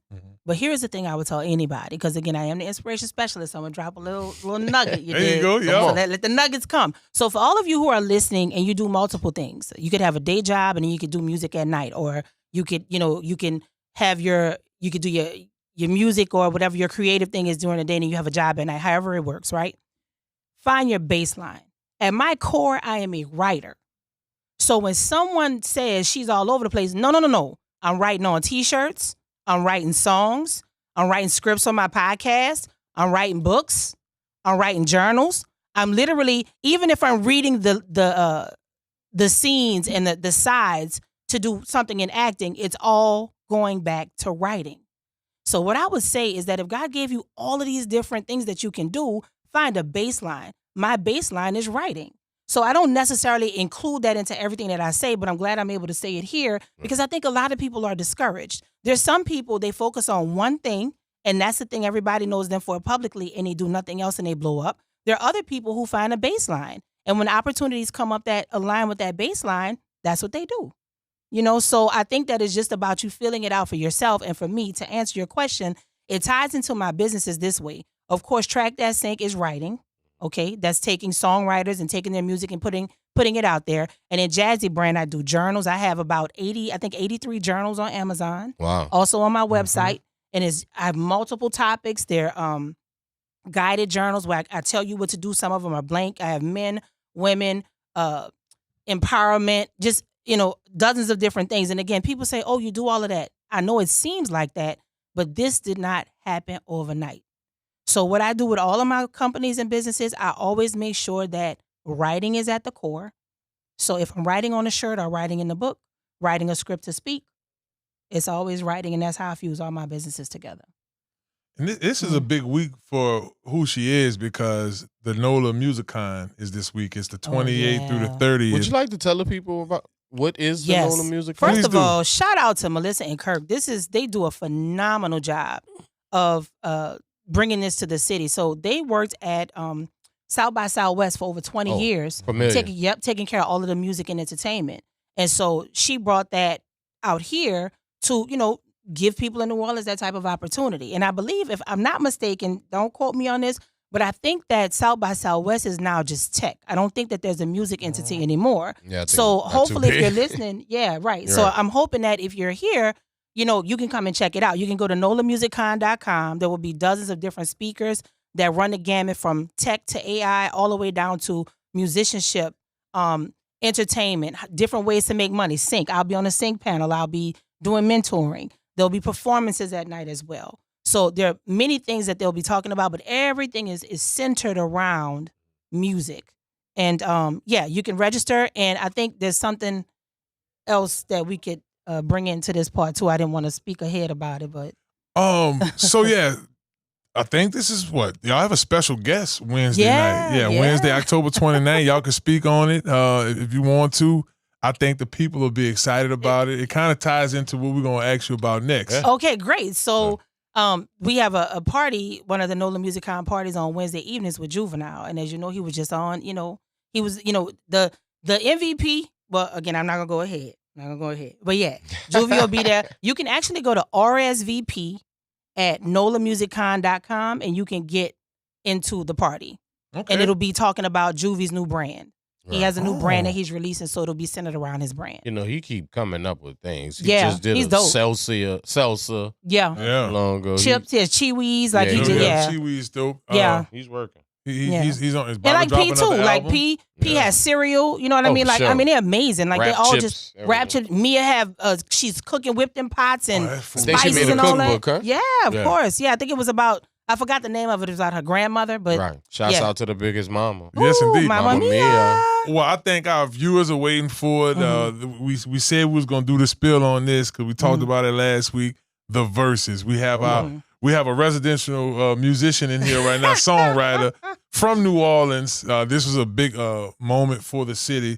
Two mountains basically finally coming together. It had its funny moments. But your thoughts on the verses? Well, first of all, 10 out of 10 on the talent. I mean, this is when you think back to some of the most iconic times. When people say something as a soundtrack to your life, that's a lot of us for both Cash Money and No Limit. That's right. Oh, yeah. Right? So just Living 10 out of 10 testimony. for that, right? Now, the second thing I want to say is 0 out of 10 for having it in Vegas. Yeah, terrible. Yeah. The crowd did not match. Terrible. For me, all good for whoever needed to do it, but I feel like we could have approached that in a completely different way. That's that. Because I want to take care of logistics first. Come on.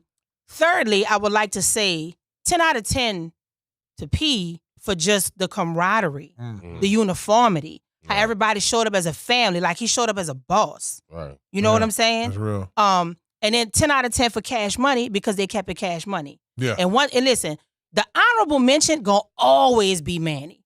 If it ain't him, number one. You know what I'm saying? Because we Right. always talk about the rappers, but Manny is that glue.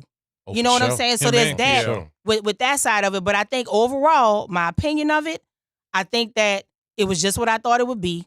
And if we fair, if you go hit for hit, blow for blow, I think they tied at that. But if we do MVP, it was Mamma Mia. Oh, Mamma man, Mia, down. 55 years old, For sure. gorgeous, didn't lose a breath, didn't skip a beat, phenomenal. And then if I got to do a co-MVP, Juvie. Hands Killed down. it. Yeah. Killed it. Killed it. Yeah. Well, it's, and I'm so glad you're here because you said something that I might not have had an idea to think of. You say when you talk about Cash Money and you talk about No Limit, it truly is a soundtrack to a lot of our lives, and it is to mine. Fortunately, unfortunately, however you want to look at it.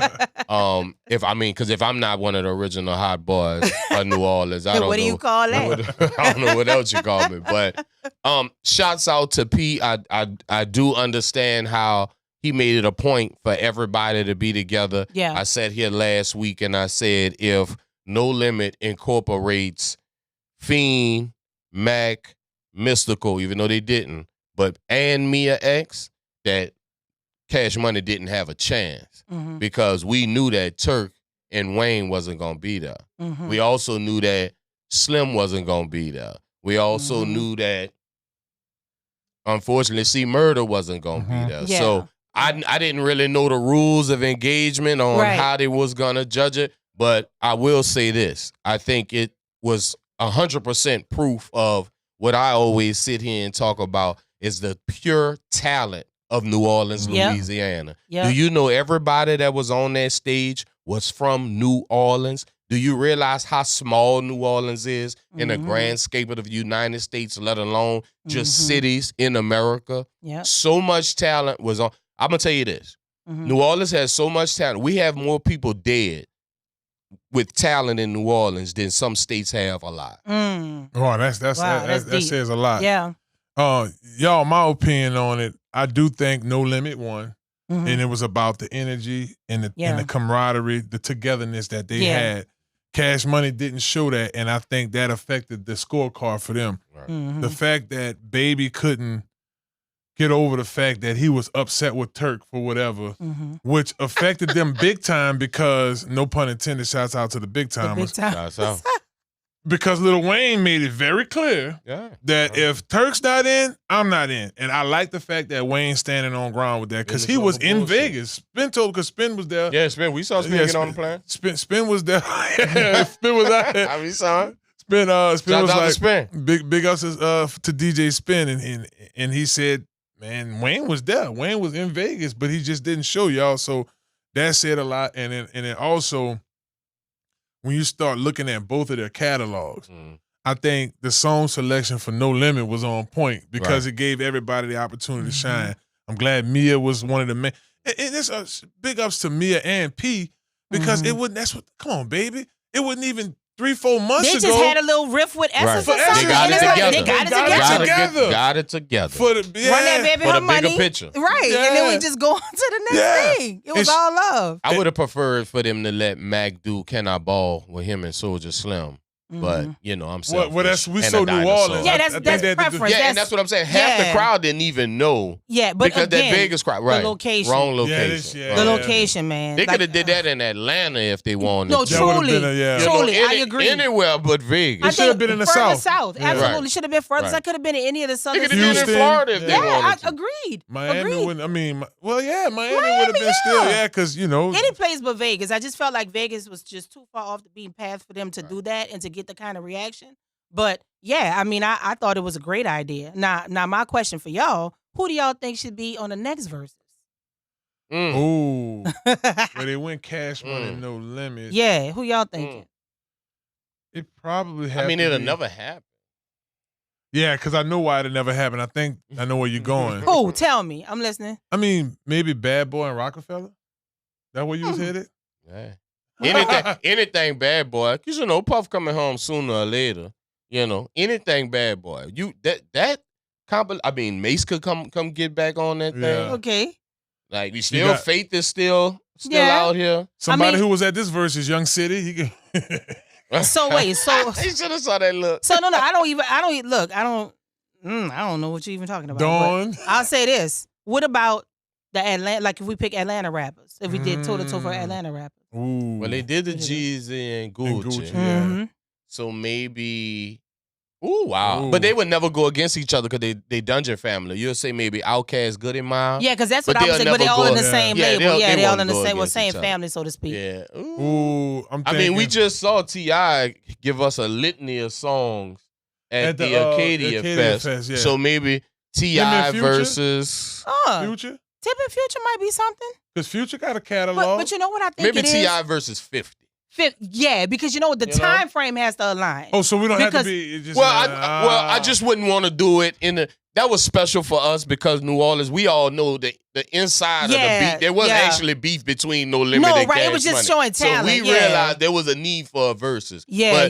Anyway, because we unfortunately we don't work together in New Orleans like other states, like say in Atlanta do. Atlanta rappers and entertainers, they work together, they show up together. That was the first time Cash Money and No Limit had been on stage ever in life. Wow. crazy. So That's real. we know that there was a reason for a versus. And the reason why I wanted to just put T.I. against somebody else is because Atlanta really don't go against each other. Because you could say T.I. and Ludacris, but they don't What they go did against was- Oh, I each like other.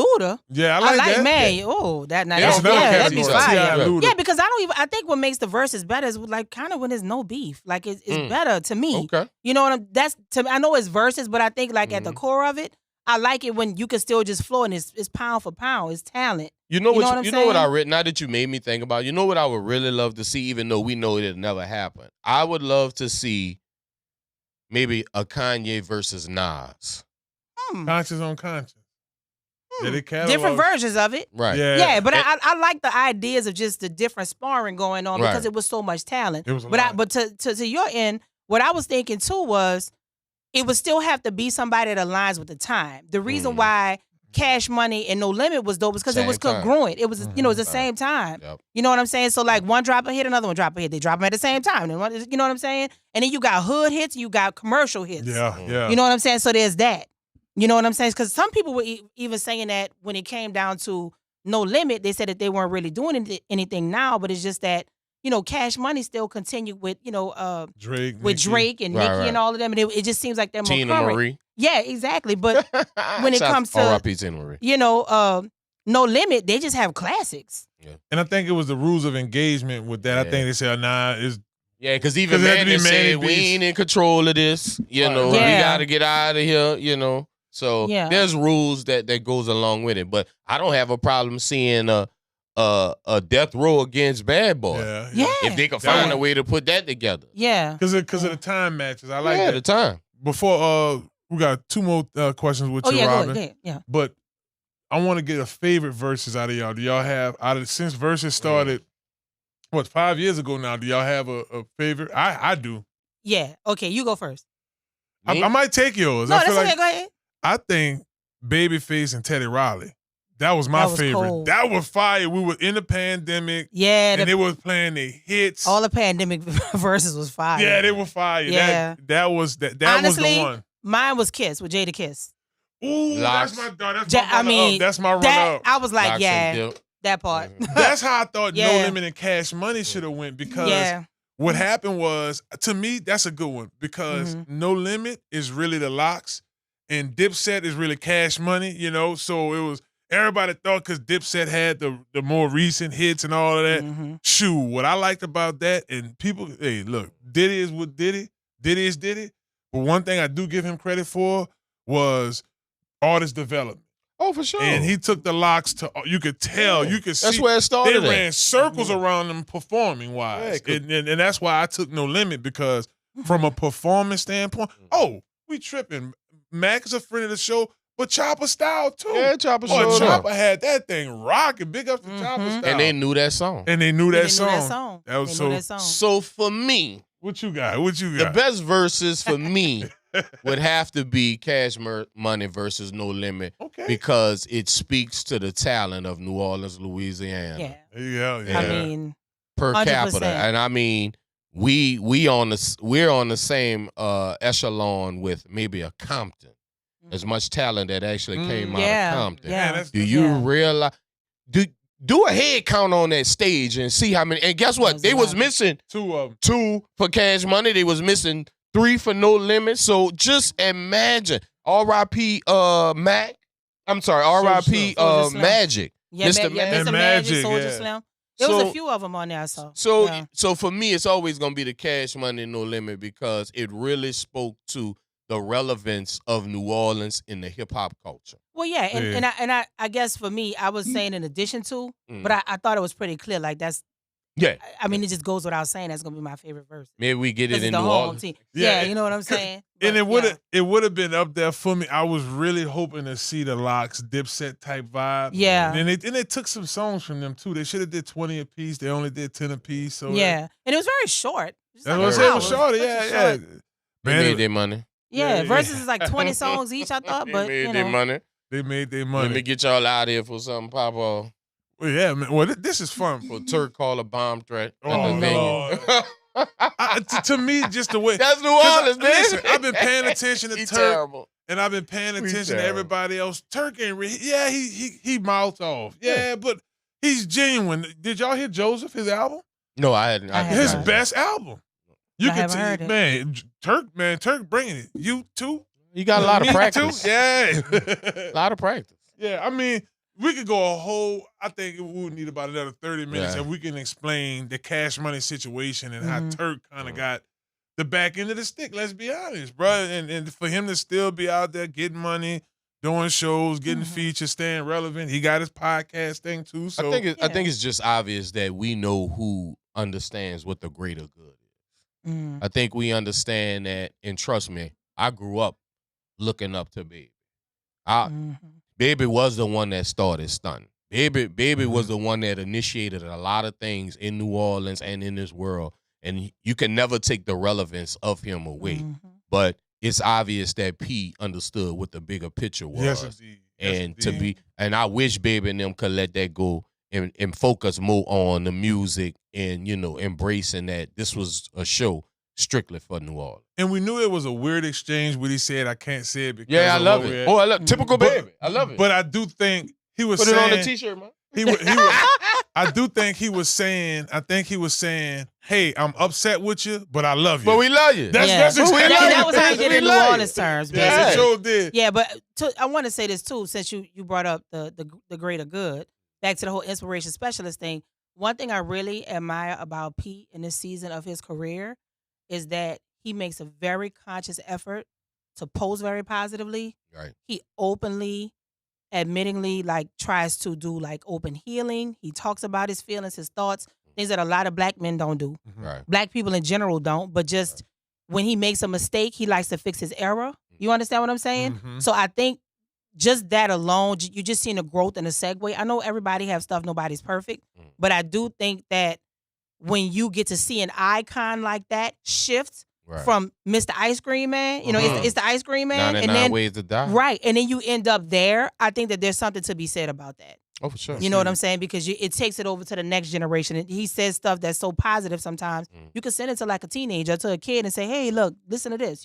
So I think that that's very admirable as well. No, you know? that's well said, Yeah. and he does do a lot of that, and he's showing maturity, and Yeah, I think that for does sure. matter. Well, he is over the UNO basketball program. That's right. So, he Yeah. has a lot of iron still in the fire Yeah. still to this I love day. that. Just diversifying. I think Baby's still just rich off everybody else's money. Well, look, I ain't mad at either one. Yeah, no. you know? I ain't Do your trying to thing. tell Cash Money business either. Yeah, I'm I don't just know. I don't know saying. their business.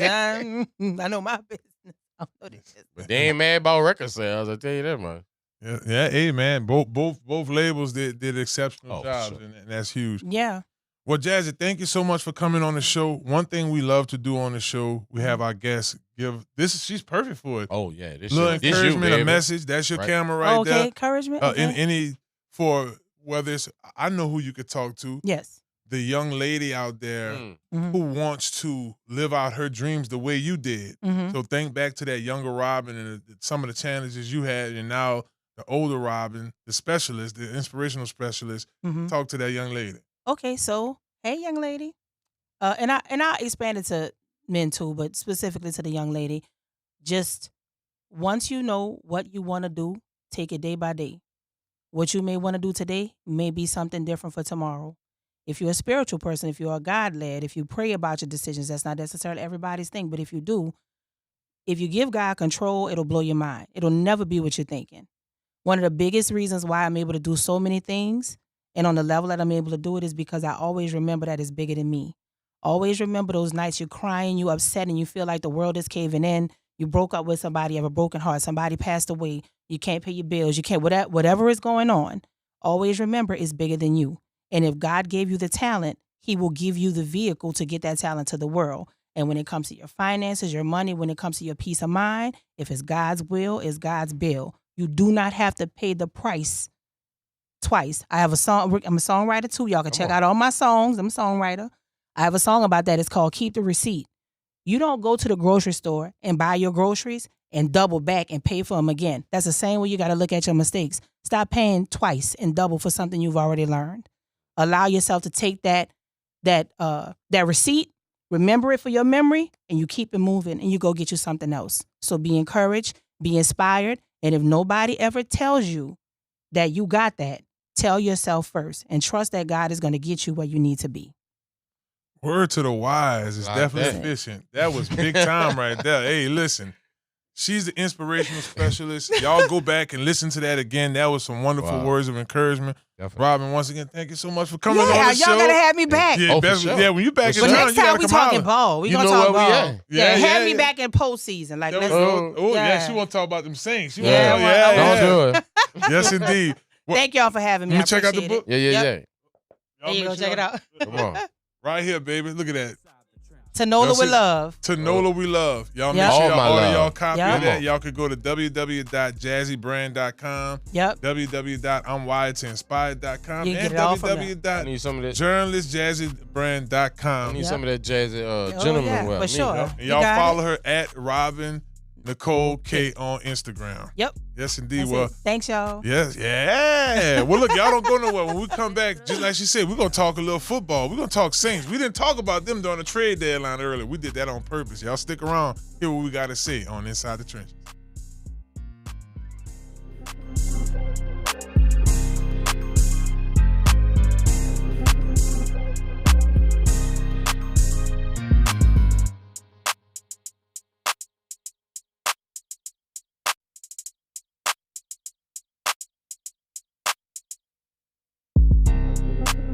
Inside the trenches.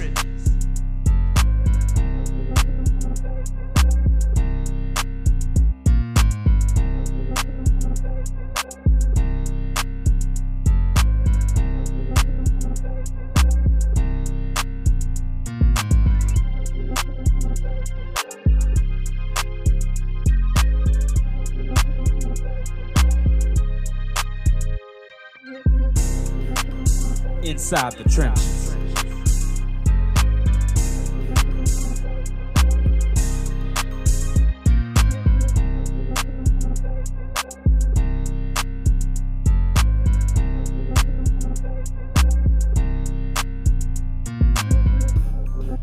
Dentro de las trincheras.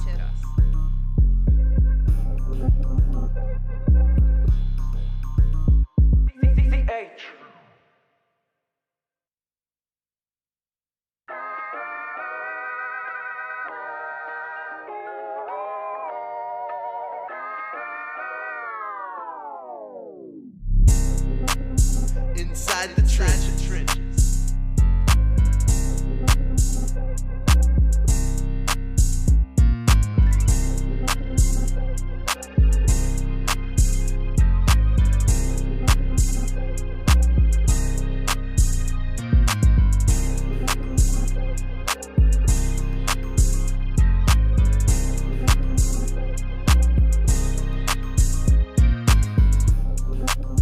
Inside the trenches.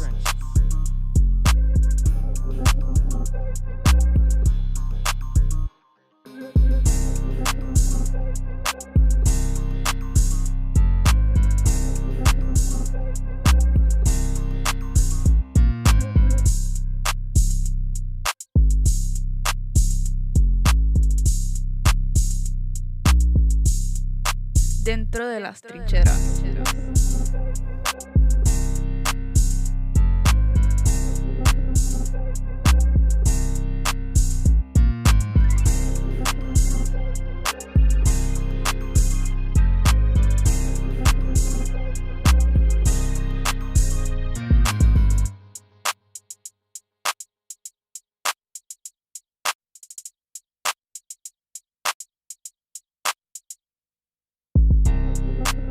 Inside the trenches.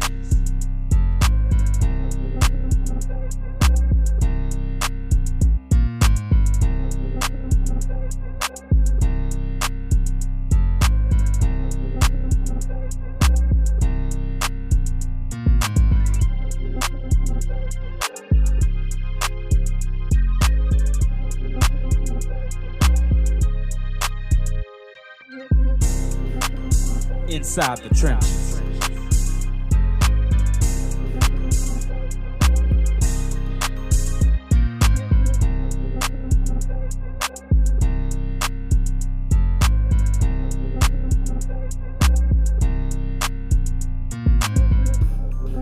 Dentro de las trincheras.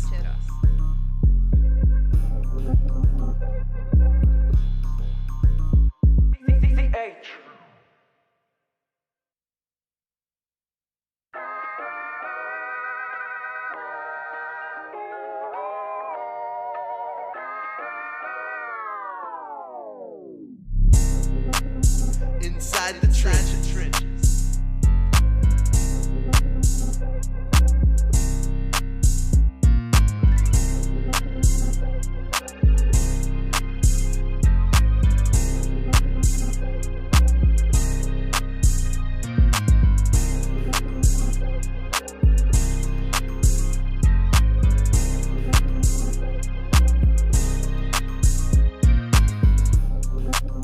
Inside the trenches.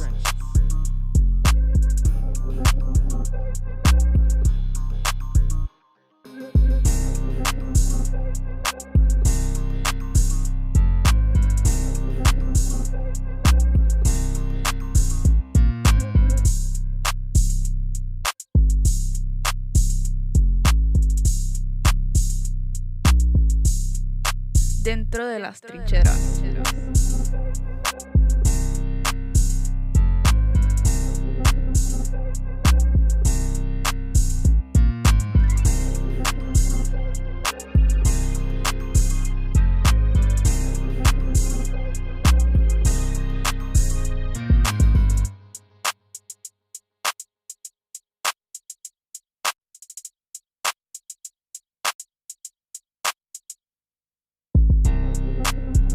Inside the trenches.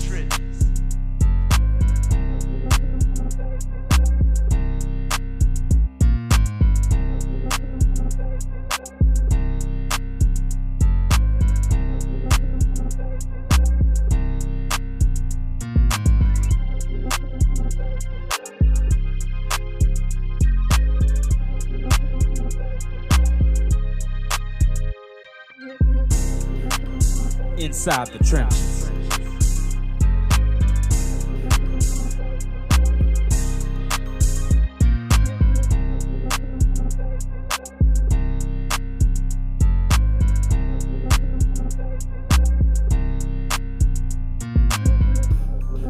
Dentro de las trincheras.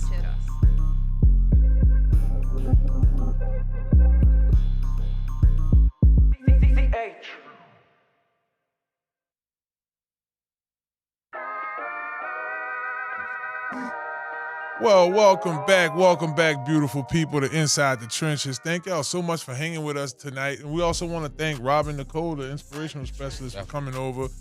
Really some great wise words. Good session. We talked about the verses. Thought all our perspectives were pretty good. I want to switch on over to the black and gold because I know that's what y'all feeling. Also, baby, the Saints are now, what, 1-7? Yeah, something like that. Now. It's so much that I could say, and it really won't hold a lot of, I don't want to use the word weight. I guess it's probably better to use the word, it won't hold a lot of meaning because we know where the Saints are right now as a team. You have a new head coach, the youngest head coach in NFL history. I think if you ask me, I think he's going to be a good coach in this league. He has already proven to be a great assistant coach. I like Kellen Moore. I think he is coming with a plan, but I also think he's a guy that's working with what he can work with. But it just doesn't look good on ESPN.com when you look at the schedule in the regular seasons and you see all these red L's with just one win against New York, a team that, later on started to pick it up, but they're a bad team. We got the Rams. I'm not excited about that game coming up. Panthers might get win 2. You see the trend I'm going at with this? See how when you think of the New Orleans Saints and you say, man, this team has this issue and they also have that issue, and you can spare us the rest of the issues, where does your mind go? Yeah, like Lil Chris, right? My mind goes to, this is what rebuilding looks like. My mind goes to, we're beyond bad because we don't have the players to fit the systems that we're trying to run. My mind goes to the fact that oh my God, that was not even the Bears. That was I forgot that fast who we played Sunday. No, we played Tampa, but we did play the Bears. Right. Week before. But I'm actually speaking about the Tampa Bay Bucks, who actually leads the division and people think is actually a good team. I'll give you this stat. The Tampa Bay Bucks were 23% on third down, and we got blown out by that team. So, in a nutshell, that shows you how downtrot we are at the moment. But it's only one game, you know. But unfortunately, we've only won one game. So it's about the future now. Unfortunately, in week 9, we're talking about the future. It's unfortunate, but it's all about identifying. Obviously, we know we have 2 bookends we can go forward with. Everything else to me is up in the air. It's just not good, you know. I do still believe we'll beat Atlanta because Atlanta sucks, even though their record looks a little better than ours. But at the end of the day, this is what rebuilding looks like, and this is what a new head coach, a new quarterback, a new coordinator, new defensive coordinator, this is what it looks like, and it's not pretty. Chris, your thoughts on, if you got to go 2 things that this team really need to work on first. Like, okay, these are the 2 things that are definitely the issue, and then obviously the rest is we could point out 15 things, I guess. Yeah. Just give me 2. Offensive line for sure, and run game. And if I had to add a third one, protecting the football, because we turn the ball over like 7 times. Yeah. in the last 2 games. I'm about to say like 7. protecting the football for sure. Offensive line play has to be better. Run game has to be better. I mean, we averaged 3 yards per carry as a team against the Tampa Bay Buccaneers. 3 yards per carry. And if the other team is out muscling you, out, physically, it's going to be very hard to win football games. You got to be a more physical team. You got to be the team that wants to fight at will. And when you don't have a team like that, it's very hard to win ball games. Believe it or not, the defense only gave up 7 points. Yeah. That's right. And we were blown out. The defense only gave up 7 points. So you telling me 14 points were from turnovers and the rest were field goals? We're not that. The Tampa Bay Bucks are not 20 points better than the New Orleans Saints. But when the offense doesn't come to play, it overshadows everything. Because the defense pitched a shutout until the third quarter with that 1 yard run on after having 7 plays at the goal line not to get in on that eighth try, because of course we had a penalty that reset the downs, and they had 7 tries to get in the end zone and they didn't get it. But on that 8th try, they got in. So the defense is handling business. It's just that the offense is just missing in action. CL made a good point. I'm looking at the stats from the game right now, and as the game goes on, you kind of look at what happened. I just saw a whole bunch of field goals, but that was 11 of the points, right? You got 7 points. I'm sorry, you got 7 points from turnovers. I mean, 14. it's nothing a defense could do when a team catches an interception and runs it in. Right. You know, 7. They called that back. It was who? No, it's 7. They called it back. Oh yeah. When Winfield went to the house on the so it would have been 2. It would have been 2. That's right. It would have been 2. Right. But the defense just kept putting the offense just kept putting the defense in bad spots. It was just bad. So I think the first thing is finding an identity on offense. Sure. This offense has no identity. We tried to build behind Spencer Rattler. he forced a lot of balls, and that didn't work out well for us. We would hope to build around our veteran running back, Alvin Kamara, but he isn't playing up to speed That ship at has all. sailed. Yeah, the ship has seemed to sail, and I mean, look at the production: 6 carries, 21 yards. This isn't Alvin Kamara. You know, he had the 24 yards as well as a receiver, but this isn't. I mean, statistically looking at this team, it is embarrassing, right? And the way that this organization kind of carries themselves, they carry themselves like a winning program. It's still the aura of Sean around here on a slick in terms of how they carry themselves. We're a poo team. It's probably time to start carrying ourselves as a poo team, humbling ourselves as a poo team. And then from that point, now your players could now try to come out the poo, if that makes sense. And it starts with, you look at the Saints, they did eventually bench Rattler. I want to get y'all opinion on that here in a second as well. But I look at the defense and how you could tell like the life is just sucked out of them, right? Yeah. Chase Young had a sack and a half. We blitzed Reed, so that was the other half. Mm-hmm. So in total, we had 3 sacks. I'm missing somebody else got a sack, Nathan Shepard. So it's like a team that's trying to be productive, but when your defense get the life sucked out of your CL, it's just tough. And believe it or not, Tampa Bay was a struggling team on Sunday. Yes, they were. No Mike Evans, no Godwin. We were smart enough to double Emeka Ibuka. You know, no Bucky Irvin. Bucky would have ran all over us. You know, but he didn't play. So White got some run. You know, they were not ready to beat up on the Saints. The Saints just didn't come to play on offense, and it's unfortunate. I know we speak about the running game a lot, but the wide receiver group has not produced enough. You know, That's true. This is the ultimate team game. One hand washes the other.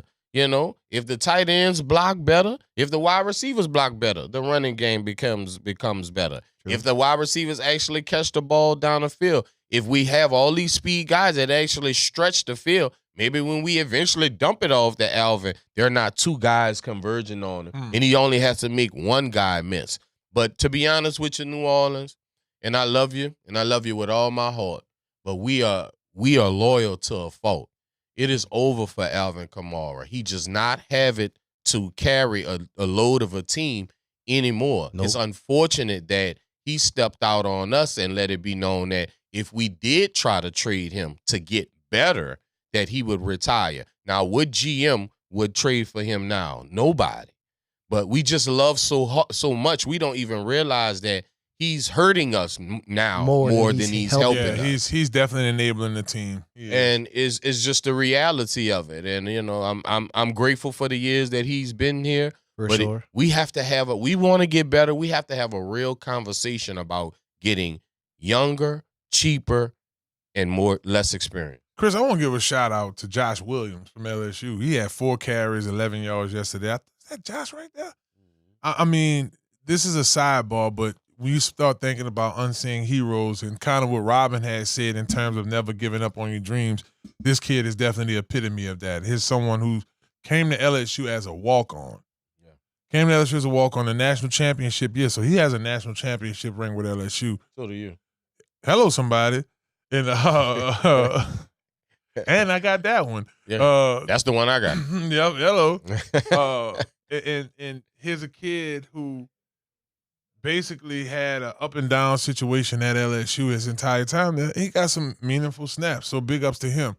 For sure. Next week, the Saints take on, how much more say it? The Rams. The Rams in SoFi at 3:05. Kyron Williams, get ready. We got like 3 more minutes left on the show. Give me your keys to the victory for the New Orleans Saints against the Rams. The keys to victory would definitely neutralize the Rams' ferocious D-line led by Jared Verse. You coming? Because if they get home early to Tyler Sugg, Spencer Rattler, whoever is going to be playing Sunday, or disrupt the run game, it's going to be a long day for the Saints offense. And I mean a long day. And then defensively, I'll say keep Kyron Williams contained. So, Starting on fantasy. Good luck with that. so you know, We can stop that boy at the 5 play games. action passes down the field to Devontae Adams or Puka Nacua would not be as effective. By the grace of God, I think Puka might be hurt, and we could maybe. No, they say he's gonna be active. Oh, this week. Lord. Yeah. They say he active. So that'll be my keys to victory. Neutralize the play action game with Kyron Williams and the Rams offense, and neutralize the Rams' ferocious D-line. We got about 2 minutes left. CL, give us your key to victory. Key to victory is all the people that's old, rich, and comfortable in the New Orleans franchise. They need to take the week off. Yeah. And I don't care if you feel like that's Mickey. I don't care if you feel like that's Alvin. I don't care if you feel like that's whoever else on this team that is old, rich, and comfortable. It's about it's a rebuild year. It's about the younger players. It's about a Stutzman. It's about a Reed. It's about a 33. It's about a Neal. It's about the younger players now, because that old rich and comfortable, you see where it got us, 1-7. Bad. And Neal did exceptionally well in this game. He had 106 yards in kickoff returns out of the 5. So I mean, he's like CL said, he's contributing, and the younger guys are giving us that spark. I got a key to victory. Come on. The key to victory is for Kellen Moore and Doug Nussmeier to really dig into Tyler Shuck's film at Louisville. The plays that you fell in love with him with the throws that he made at Louisville, I think we need to kind of circulate the game plan around him. You made that executive decision to bench Rattler. I understand the reason why he was turning the ball over too much. He had more than enough chances to prove his point. I think he's a good quarterback, for sure, but he forced some balls he shouldn't force. But I think the key to victory for the New Orleans Saints is to really dive into some Louisville plays. Well, y'all, we got a big time week ahead of us. Looking forward to hearing the noise and the news coming out of LSU. It's a bye week for us, so I'll be trunk or treating with the family. Okay. Hope all of y'all have a great Halloween week as well. And yeah. Oh, I thought Halloween was last week. Oh, it's coming up this. We're still in October. October. These, boy. Well, look, y'all. Hey, we want to take this time to thank our sponsor. We want to thank the Gordon McKernan Injury Attorneys. Big ups to them. Get Gordon and get it done. Get Gordon. You hear me? And call 504-800-8888 if you have any personal injuries. The team at Gordon get it done. Big ups to Dr. Kendra. What's happening? Shouts out to Health Nut System.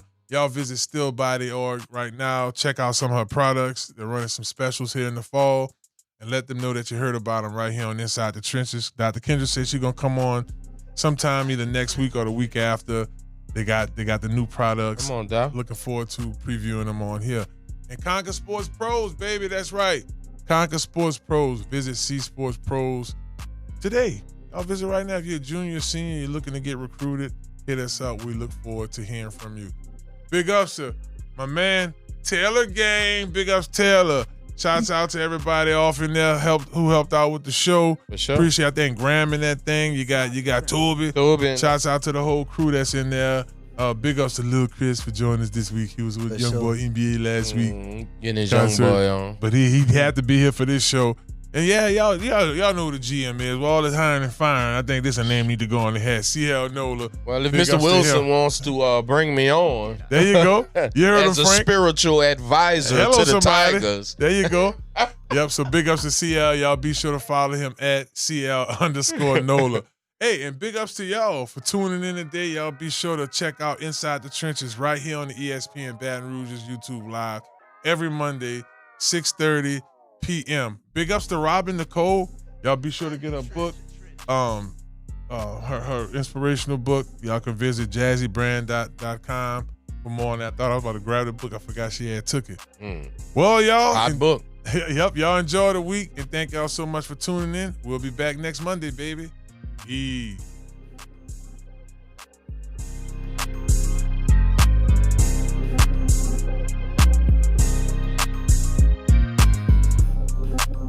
Inside the Trenches.